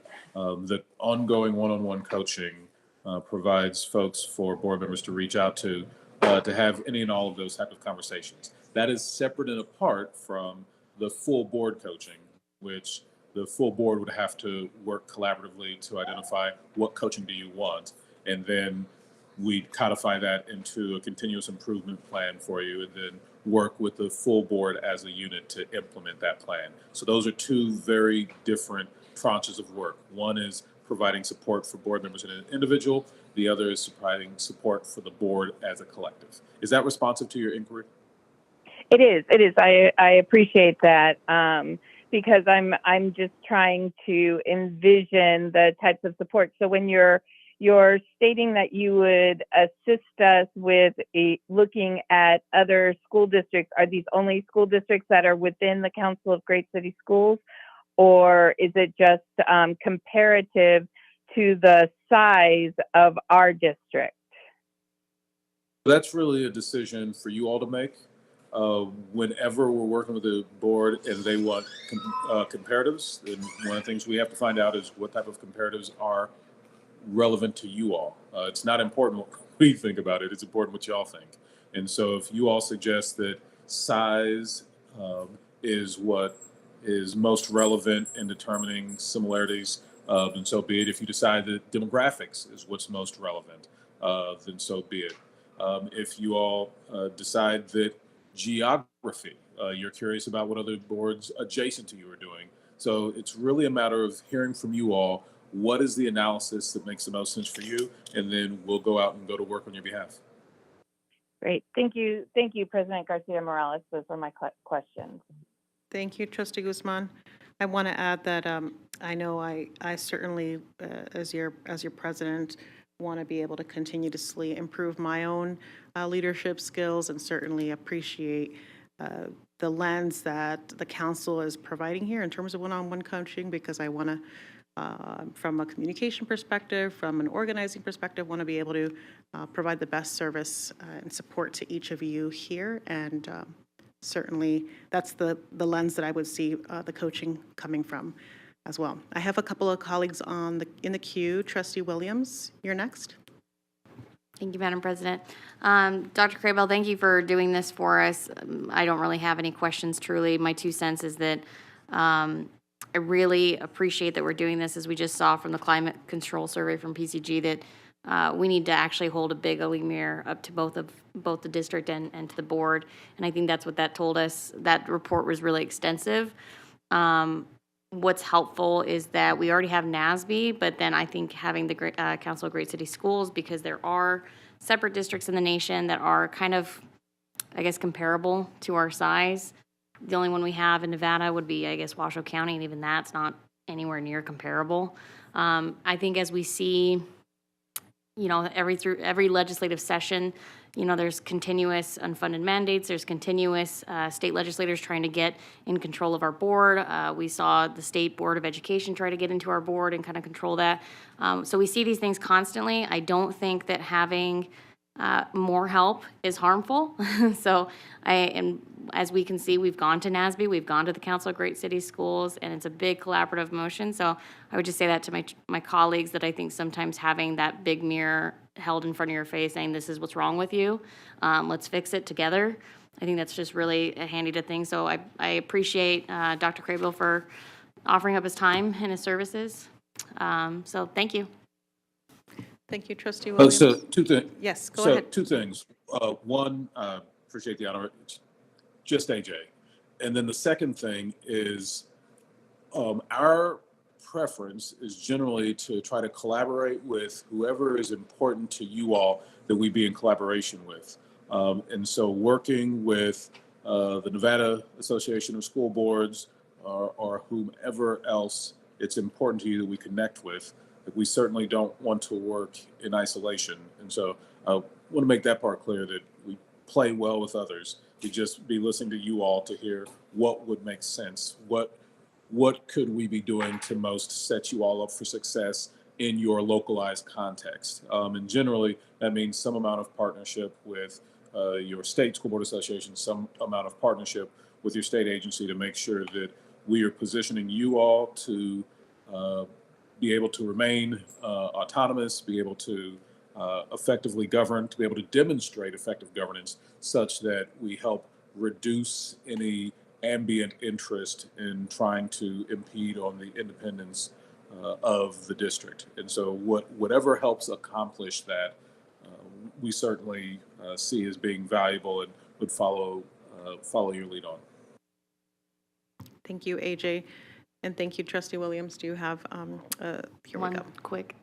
Thank you, AJ, for saying that. And I'll just tell the board, I am one of those trustees that am fearful of the backsliding, because as somebody that had lived through all of it, I'm like, it burns you out very quickly, and it disheartens you, and it kills your motivation to do this job. And I know that this job can be much better than what it was, and even now as it currently is. So thank you for making that clarification, AJ. I really appreciate it. So. If I could, let me then take a moment to convince you all of why you absolutely do not want support from us. It is accurate that we certainly provide supports when requested from member districts, but it's also, if you have heard from colleagues, that it's the case that the council has a penchant for directness. You have heard correctly. We are not particularly interested in trying to be liked or try to help everybody feel good.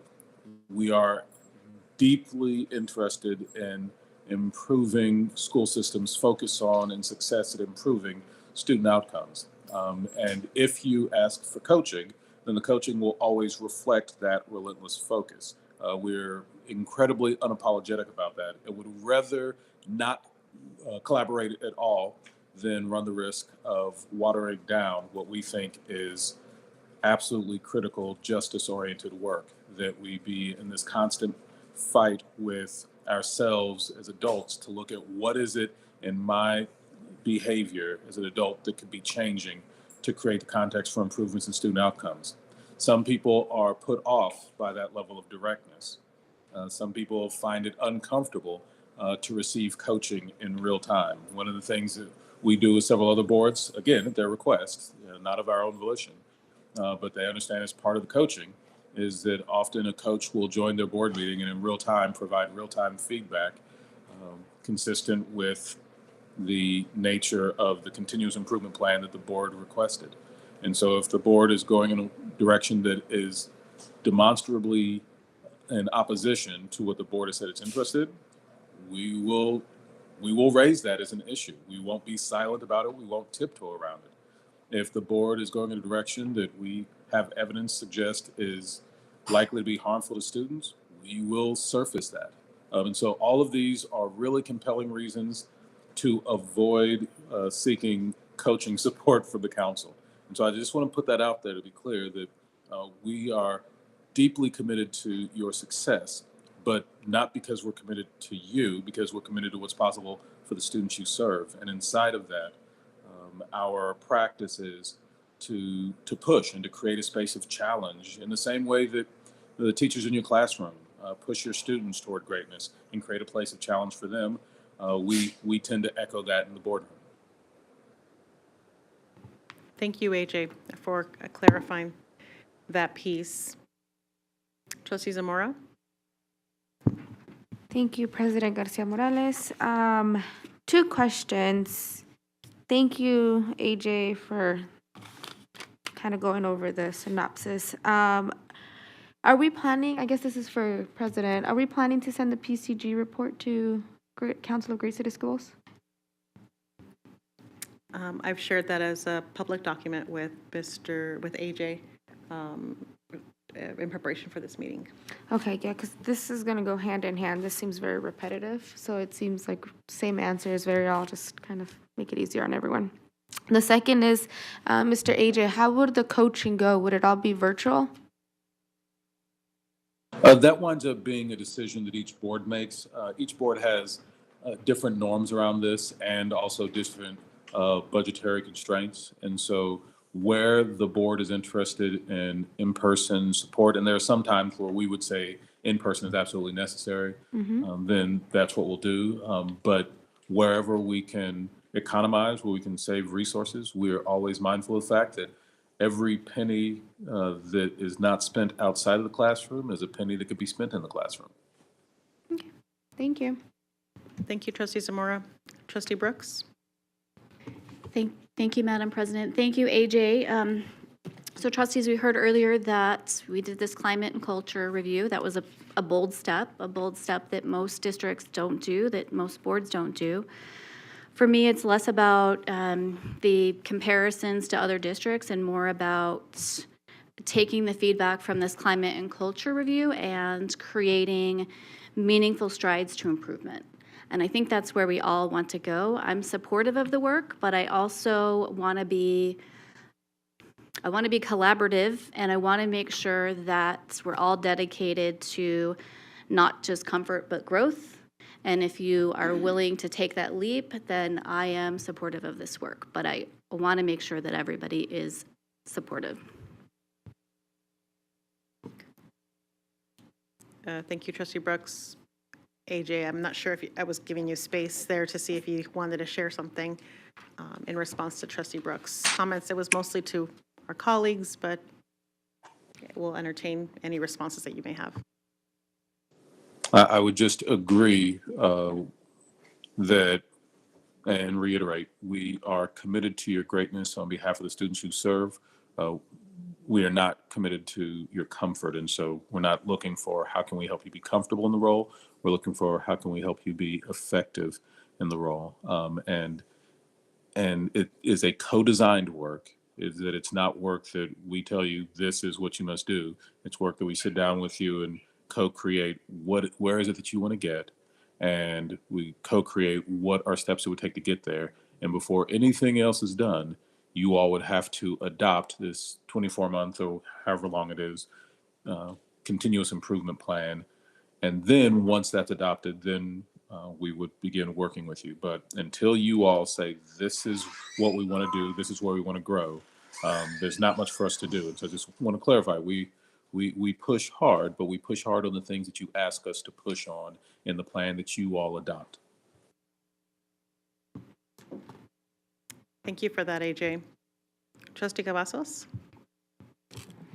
Thank you, President Garcia Morales, and I think that Mr. Krebel just answered part of my question, and Trustee Zamora's question about the coaching. I wanted to go to the second consensus point on page 1 of 2, where it states, what do you want the CCSD board to accomplish and how will you measure success? And the second point there says governance systems need improvement, communication with each other, communication with the community, and communication with staff. And again, with this, when we're talking about staff, can you kind of clarify for me, which staff are we talking about here? We only have one employee, and he is the one that is in charge of all of our staff throughout the district. So, can you elaborate on that just a bit for me? Yes, so there are two different areas of discussion here, and you're correct. I did condense them all into one bullet point for simplicity's sake because they were related. But there really were two different categories of discussion on this. In some of the board member comments, there absolutely were discussions around what is our engagement with the superintendent, and some of that was around accountability for the superintendent, and some of that was around just day-to-day supports that the board is receiving from the superintendent. An entirely separate set of comments were about concerns that were largely more about the district's communication with staff and wanting to know how would the board monitor whether or not communication with the staff was being done in a respectful and honorable way, that staff had an understanding of what was coming their direction, that they weren't caught off guard by it, things of that nature. And so wondering what in the governance systems would be used to monitor whether or not that was a performance objective that the superintendent was meeting. So those are two very different ideas about communication with staff, but both that have direct interactions with the governance work. Thank you so much. That elaboration is very helpful. And President, I just had one other quick one. And this is kind of like a piggyback on with what Trustee Zamora was asking about. So if you said that we could only go forward, or Council of Great City Schools would only want to go forward with this if the board, basically, was collaborative and was focused on going forward as a unit here. I just want to state that the person who interviewed me was wonderful. I know that she was a board member from another district, and I know at least one other trustee had also another trustee interview them. So my question would be that where it says the council could provide ongoing instead of would provide ongoing, I'm not sure if I caught that before. Would that be where all of the entire board, all 7 members, would need to agree to the one-on-one coaching? Is that like an option? And who actually on council staff would be doing that? Would these be paid staff? Because the trustee who interviewed me said that she was in a training program. So I was a little bit confused on who, what, would actually be doing this. Yeah, so first, let's talk about the training program. The council offers a variety of training opportunities for trustees. Those are available to all of you. The council offers a variety of training professional development opportunities for district staff. Those are available to all of your staff as well. And so if that is something that any of you are interested in, I didn't mention that at all in the proposal, but I probably should have, that those, just as members of the council, stand available to you at any time you're interested. The nature of that particular cohort is that there is an advanced cohort for board members who really want to turn up the volume on their ability to help support their board at implementing some of the really challenging governance work.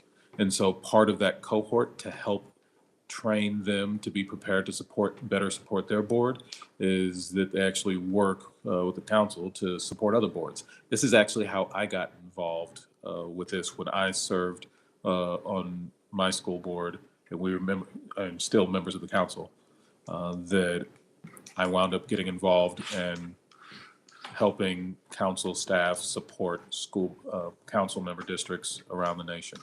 And so this is just part of the professional development. We think there's a significant value add that when you are engaging, that often you have a chance to engage with folks who are sitting in the same seats you're sitting in from around the country and can bring a diversity of perspectives in that regard.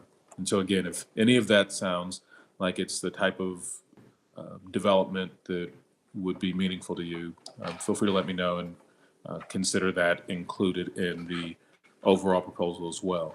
That being said, in terms of your other inquiry of who would be of support to the district if you all wanted to formally engage in support, that would depend on largely who's available, because as you probably know, school board members have very busy schedules, and the coaching team, the professional coaching team for the council is spread extraordinarily thin. And so there is a line of folks of other districts that would like support. We tend to have to turn a number of districts away just because we don't have enough people to support all the requests that come in. And so it depends on whose caseload becomes most available. So right now at the moment, that's me, but it could very easily be one of the other certified coaches that the council works with, some of whom are former school board members like myself, some of whom are current school board members like the folks that you visited with.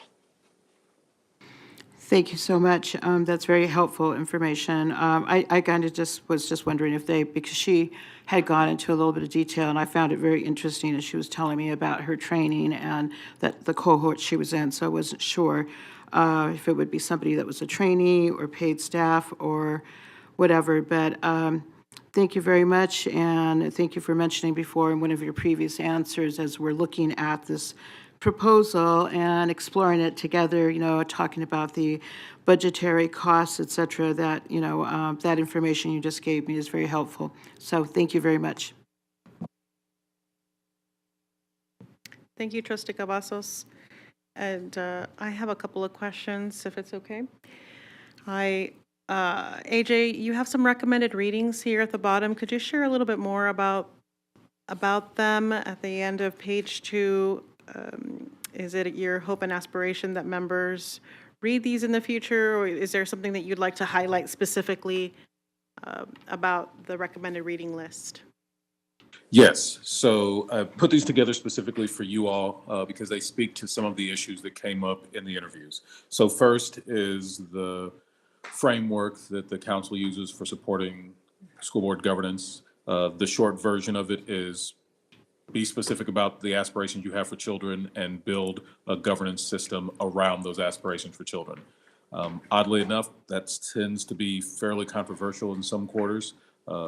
We are unmoved by that proposed controversy. We believe that school systems only exist to improve student outcomes and that boards should make that their number one priority. And we're unmoved by appeals by folks who think that improving student outcomes should not, in fact, be the board's number one priority.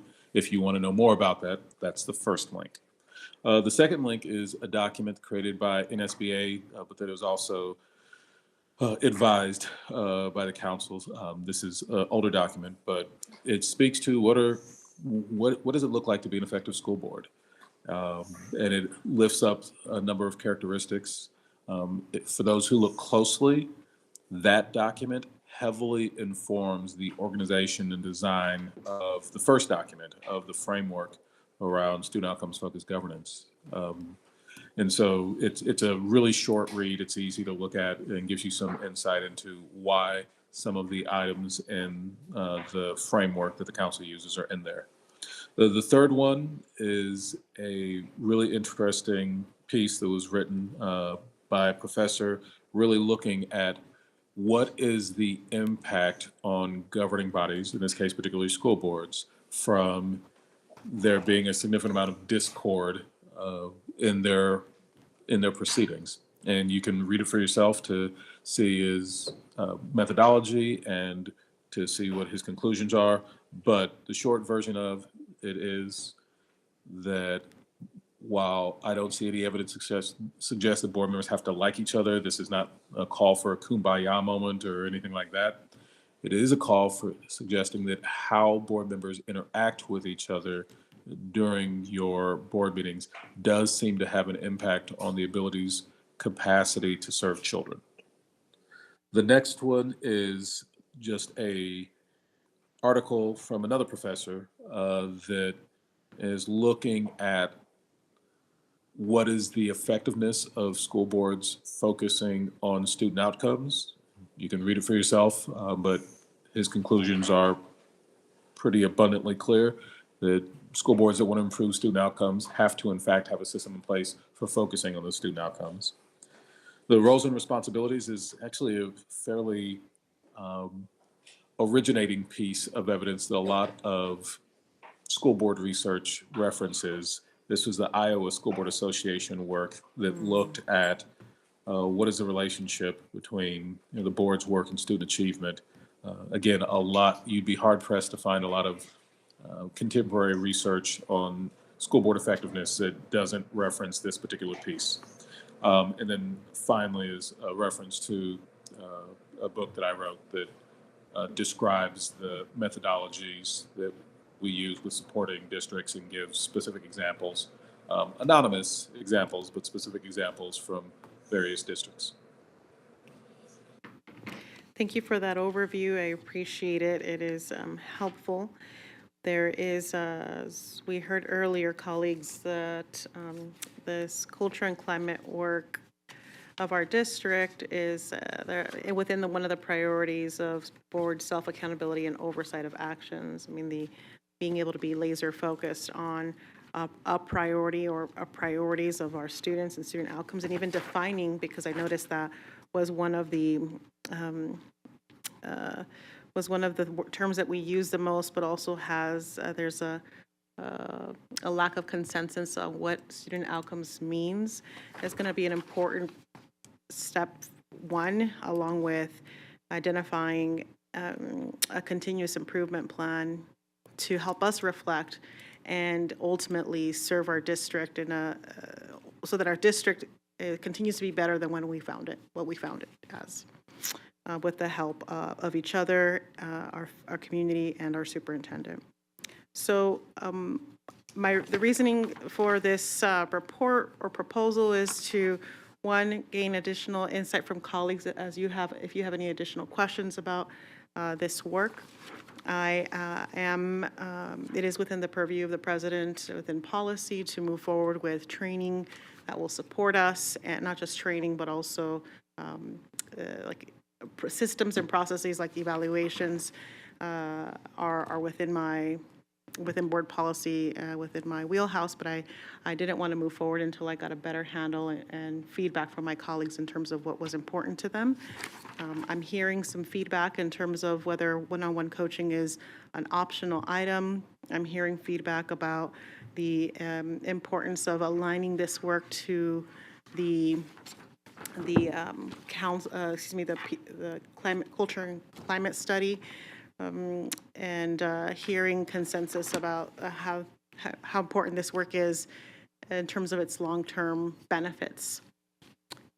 I did say that I was open to coaching, but after AJ described it, maybe I'm going to change my mind to open to coaching. He said he's going to hold me really accountable, and I actually want that. I think we should all want that because our students, our families really depend on the adults in our school system, adults who work, educators, administrators, support professionals. We all depend on everybody getting better. And why not us, right? Like, why wouldn't we also want to be better on behalf of our students, on behalf of our own kids, our grandchildren? We want the system to be better, and it does start with us. So AJ, what are the next steps? I don't hear any dissent from my colleagues, just more curiosities and things that maybe we need to clear up in terms of moving forward. What are some next steps in terms of this proposal work? Yeah, the very next step would be that if this is something that the board is interested in proceeding with, then our next step would be to work with you to develop that continuous improvement plan. And we do that in much the same way that we've put together this interview synopsis. We'd spend more time with each board member. We'd also probably ask you who are some key stakeholders we should visit with, and just try to get a 360 view of where the board is and where the board wants to go. And then use all of that to put together an implementation timeline that describes, based on where you would like to be X number of months from now, let's work backwards and design what action steps would you need to take to get there, week by week by week, month by month by month. Well, once we finish putting that together, we would provide it to you. And if at that time you chose to adopt it, then we would proceed with the work. If you chose not to adopt it, then that would be the end of our journey. Okay. Thank you, AJ. I appreciate that insight, and certainly sounds like there are more meetings to be held before we do more of the hands-on work on our ensuring that the council could be supportive of our work forward. Trustee Cavazos, I see that you have a question in the queue. Is that right? Okay. Yes, that's very brief. And this may be like maybe jumping ahead here, but 24-month continuous improvement plan, it's a big commitment, and I realize that it's with, as you just finished saying, President Garcia Morales, what we all want as far as for our kids. Can we get an idea of how much does this cost? How much does this cost for a 24-month continuous improvement plan? I am glad you asked this question. So we have looked at this work that we've done with other districts in the council, and we've added up what is the real dollar value of the amount of time that staff have poured into supporting a board through this. The week by week coaching, the one-on-one supports, the monthly coaching, the monthly support, quarterly self-evaluations and supports, and ongoing. It's actually a tremendous number of staff hours, a tremendous amount of time spent in research and policy development, policy analysis and review. The total dollar amount of this at its max tends to top out at $150,000 a year, or over a 2-year period, roughly $300,000. That being said, the intention of the council is to set school boards up for success and to put our money where our mouth is. And so for council districts that make a commitment to do the work and honor their word to follow through on that work over the lifetime of the continuous improvement plan that the board adopted, then the council charges a one-time $40,000 fee. As long as the board honors its word, there are no additional fees. There are expenses, like if there are travel expenses, but there are no additional fees. Only if the board, during the course of that 2 years, chooses not to honor its word, does the council then send an invoice for the real time invested by staff from the very beginning of the contract. So let me say this one more time for clarity. If the board honors its word, then this is a $40,000 investment plus whatever expenses you choose to incur. Because we don't travel unless you ask us to. And so if there's very little travel, there's very little expense. But a $40,000 initiation fee is due at the time of the adoption of the timeline. And as long as the board honors its word to follow through on the time on the work that it said it would do, then there's nothing else. However, if the board does not honor its word, then the board will in fact receive an invoice that details all of the hours that were spent and payment for that. Why do we do it this way? Because like you, we have very limited time, and we would prefer to invest that time with boards that are serious about honoring their word and doing this work. If this work is not for you, then that's perfectly fine. We trust your judgment that this work is not for you. But if you say that it is, we are going to deprioritize working with other districts and their children and instead prioritize working with you and yours. If you are unwilling to honor your word, there is a cost for that because you've actually distracted us from being of service to children where we could have been. This is why the actual real dollar amount has not exceeded $150,000 a year. So over a 2-year period, $300,000. But as a practical matter, most districts have never come anywhere close to making the decision to not honor their word. They've chosen to do the work and they've chosen to follow through with the work. And so I would strongly encourage you, given the nature of the contractual agreement you'd be entering into, don't take it lightly. If there's any trepidation, if you have any hesitance, then simply find another way to grow. But if you choose to go this path, then our intention is to make that as affordable as possible so that you can pour as much of that overage amount into your classrooms and into your teachers. But if you walk this path and then choose not to honor your word, there will be an invoice that comes due. Is that responsive to your inquiry? Yes, sir, it certainly is. And I would assume that, that if we came under the umbrella, which I would hope that we would not, of not honoring our work, that the stipulations and the qualifications which define honoring our work would be very clearly defined. So I thank you for your candor, sir, in explaining, explaining those, shall we say, parameters. Thank you so much. Yeah, and again, the parameter is, did you implement the continuous improvement plan that you adopted? That's the parameter. And so it will have specific timelines, it has specific dates, specific deliverables, but it's all very, very black and white. Either you did what you said you would do, or you did not do what you said you would do. So that there's no attempt to have some, any type of gotcha here. Like, it will all be very, very clear. And that's why I said, either you'll adopt it because that's what you all think that is a reflection of how best you can serve the students of your community, or you won't adopt it, in which case we'll simply go our separate ways. But that is the stipulation. The stipulation is you will say this is what we want to do, and we will honor that that's what you want to do. But then once you say that, the expectation is that you honor your word. And if you do, like most boards do, then your children reap the benefit of your integrity. If you don't, then your children suffer your lack of integrity. Trustee Cavazos, I'm not sure if you wanted to. I you had- just, you were back in yeah, the I queue, just so wanted I to thank him for that further clarification of honoring our work. And since it looks like this board, has some things, kind of like that we did not decide on our own, but that were decided for us, that some changes that might be coming down the pike, this might be a really good time to really consider these things. So, I don't know, I'm looking at, new seating charts, et cetera. But thank you, Mr. Crabhill. Just AJ. Trustee Cavazos, I'm not sure. If that was, did you need additional elaboration from me? Seating charts, was it about the salami breath? Okay.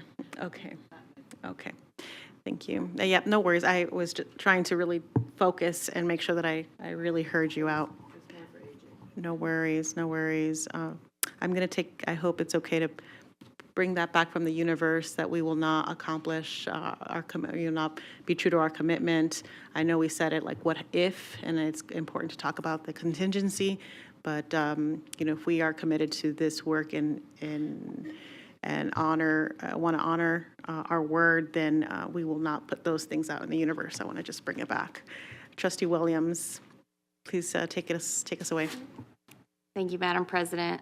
This isn't really a comment for AJ. This is a comment for the, community, anybody who's watching or listening in the audience of the board. In 2020, the board approved Dr. Thomas Alsbury to come and work with them. I believe he worked with the board for 8-ish months. You'd have to go back and look at the meeting minutes. And that cost us, the board itself, over $100,000. So I'm just giving you guys a comparative number.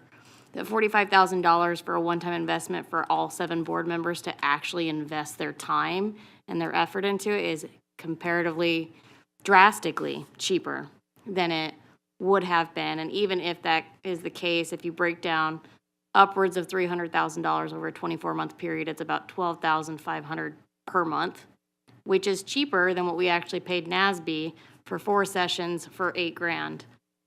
That, not talking bad on NASB, but that did not do the trick that we needed at the time. So I just want to give that comparative number where, yes, it sounds like a lot, 300,000 over 24 months sounds like a lot.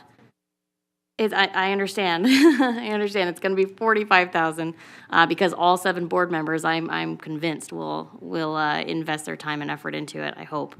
But I wanted to make sure that we put that out there because I can read the tweets now and I can read the articles now prior to them even getting approved. So I just want to make sure that people understand what the math is and how many times this board has invested in somebody to train us and teach us and coach us. And this one, to me, because I do think the bluntness is good and it's needed, I think that is the best course of action. But I want those numbers out there so people understand that even at the worst case scenario, that it is still comparatively cheaper, drastically cheaper than what we have spent in the past.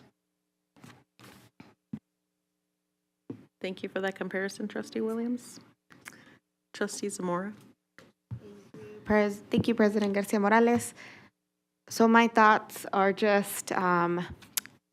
AJ keeps addressing, we all need to agree, we all need to be ready to accept this. My biggest concern is thinking about, what just happened in session and how we will be having new members, and kind of just, I'm not saying no, but maybe just taking a pause to see what's going to happen, because it does go into effect in three weeks. And I think just seeing how that's going to go. So Katie, can I just? Let me just acknowledge, thank you, Trustee Zamora, for that insight. I see Trustee Williams, and we should not go back and forth, but it sounds like there may be some item that Trustee Williams wants to address when remarks. Just thank you. Words. So either way, they're not voting members. I agree that they're going to be on the board and they're going to be here. They're going to be part of this, and I guarantee you that AJ will accept them in. I assume will accept them in the same sense. And because they're not a voting member, they are just advisory members. It doesn't necessarily mean that we still can't move forward this as a board of 7. This is still a vote of 7 members. Let's see. Thank you, Trustee Williams. Is that it for now? Yes. Okay. And then Trustee Zamora, it sounds like you have, and colleagues, we will be discussing this particular item as well, what you're referencing tomorrow during our regular meeting. Trustee Zamora? No. Oh. But it's not an action item. I think I've got you now. There we go. No, it's okay. I appreciate that it is on the agenda for folks, for everyone to know, and we can just hold our comments for then so we can also discuss it all in depth. Thank you. Thank you both for those insights. Definitely a lot of growing. And my hope and aspiration is that anybody who comes to support the board and our school district is also committed to helping us address the concerns of the progress that needs to be done to help us improve student outcomes ultimately. Okay, colleagues. I will circle back with all of you in terms of some next steps. And it sounds like there may be some sort of retreat or meeting that will help us draw down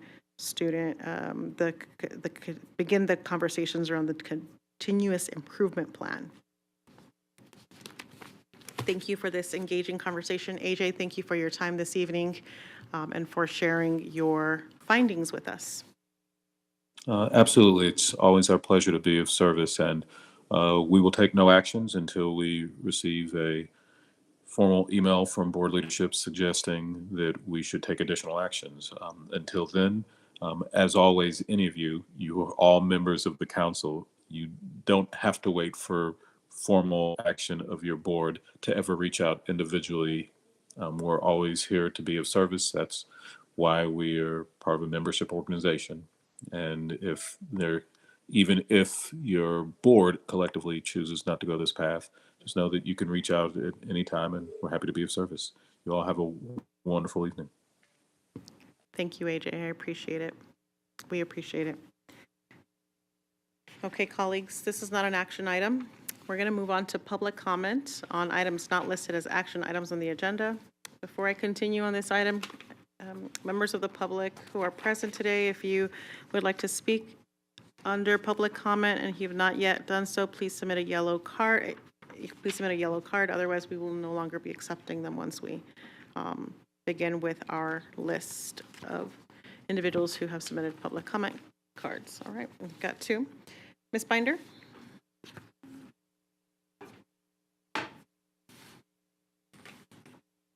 Anna Binder for the record, Madam President, Superintendent Jura, members of the board. After taking like my 6th open meeting law training from the state this week, I think you guys probably need some more training in that too. You can contact Homa, but she gave us a lot of really insightful information on how these meetings probably should be getting run, and they're not. I was gonna bring 2 of these tonight, but since we spent 2.5 hours talking about adult problems and not student solutions or anything student focused, I wanted to know that it is now June 7th at 6:30 p.m. and we're 6 months into this year and there has literally been no work on student outcomes. It's just talk. Also, we only paid Alsbury $85,000. So if we paid him any more than that, I can't find it on open book, which sucks, and or any documentation to show that we paid him any more than $85,000. Every single year, you guys even went a whole year and didn't evaluate him because you couldn't get your meetings coincided enough to put together what you were evaluating him for. Then last year, he got to pick his own evaluations. Anyways, and we're here June 7th, and we still haven't even begun most of that conversation because it doesn't happen again now until next year, right? Another year. But what I have heard I heard what AJ said about what this is gonna cost. Here's the thing. You wanna put a 24-month commitment into it? Only 3 of you are not up for a re-election next year. And I know a lot of the names getting pushed around right now who's going to run against you, and none of them would agree to this 24-month plan because this isn't how our board should be run. But that's okay. I did want to bring, because I haven't found how much this cost, but back in 2018, January 10th, 2019, Council of Great City Schools reviewed operational services for the Clark County School District, and they did the same for our special education department. So out of the 102 pages, in 5 years, I've never really heard a discussion on a single one of those. So how much did this cost us? And have we done anything to this? Because I know we haven't done anything for special education. And then a little birdie called me on my way here and told me that after years and years of begging, the superintendent now has a special education committee that is behind closed doors, which any conversation that has to deal with special education affects about 40,000 of our students. 3 of my children. So not just their voices, stakeholder, and the rest of the parents in the community, where do they get to hear this? Where do they get to participate? Where? I just send them Joe Caruso's email to have somebody just fix their problems for them? It's BS.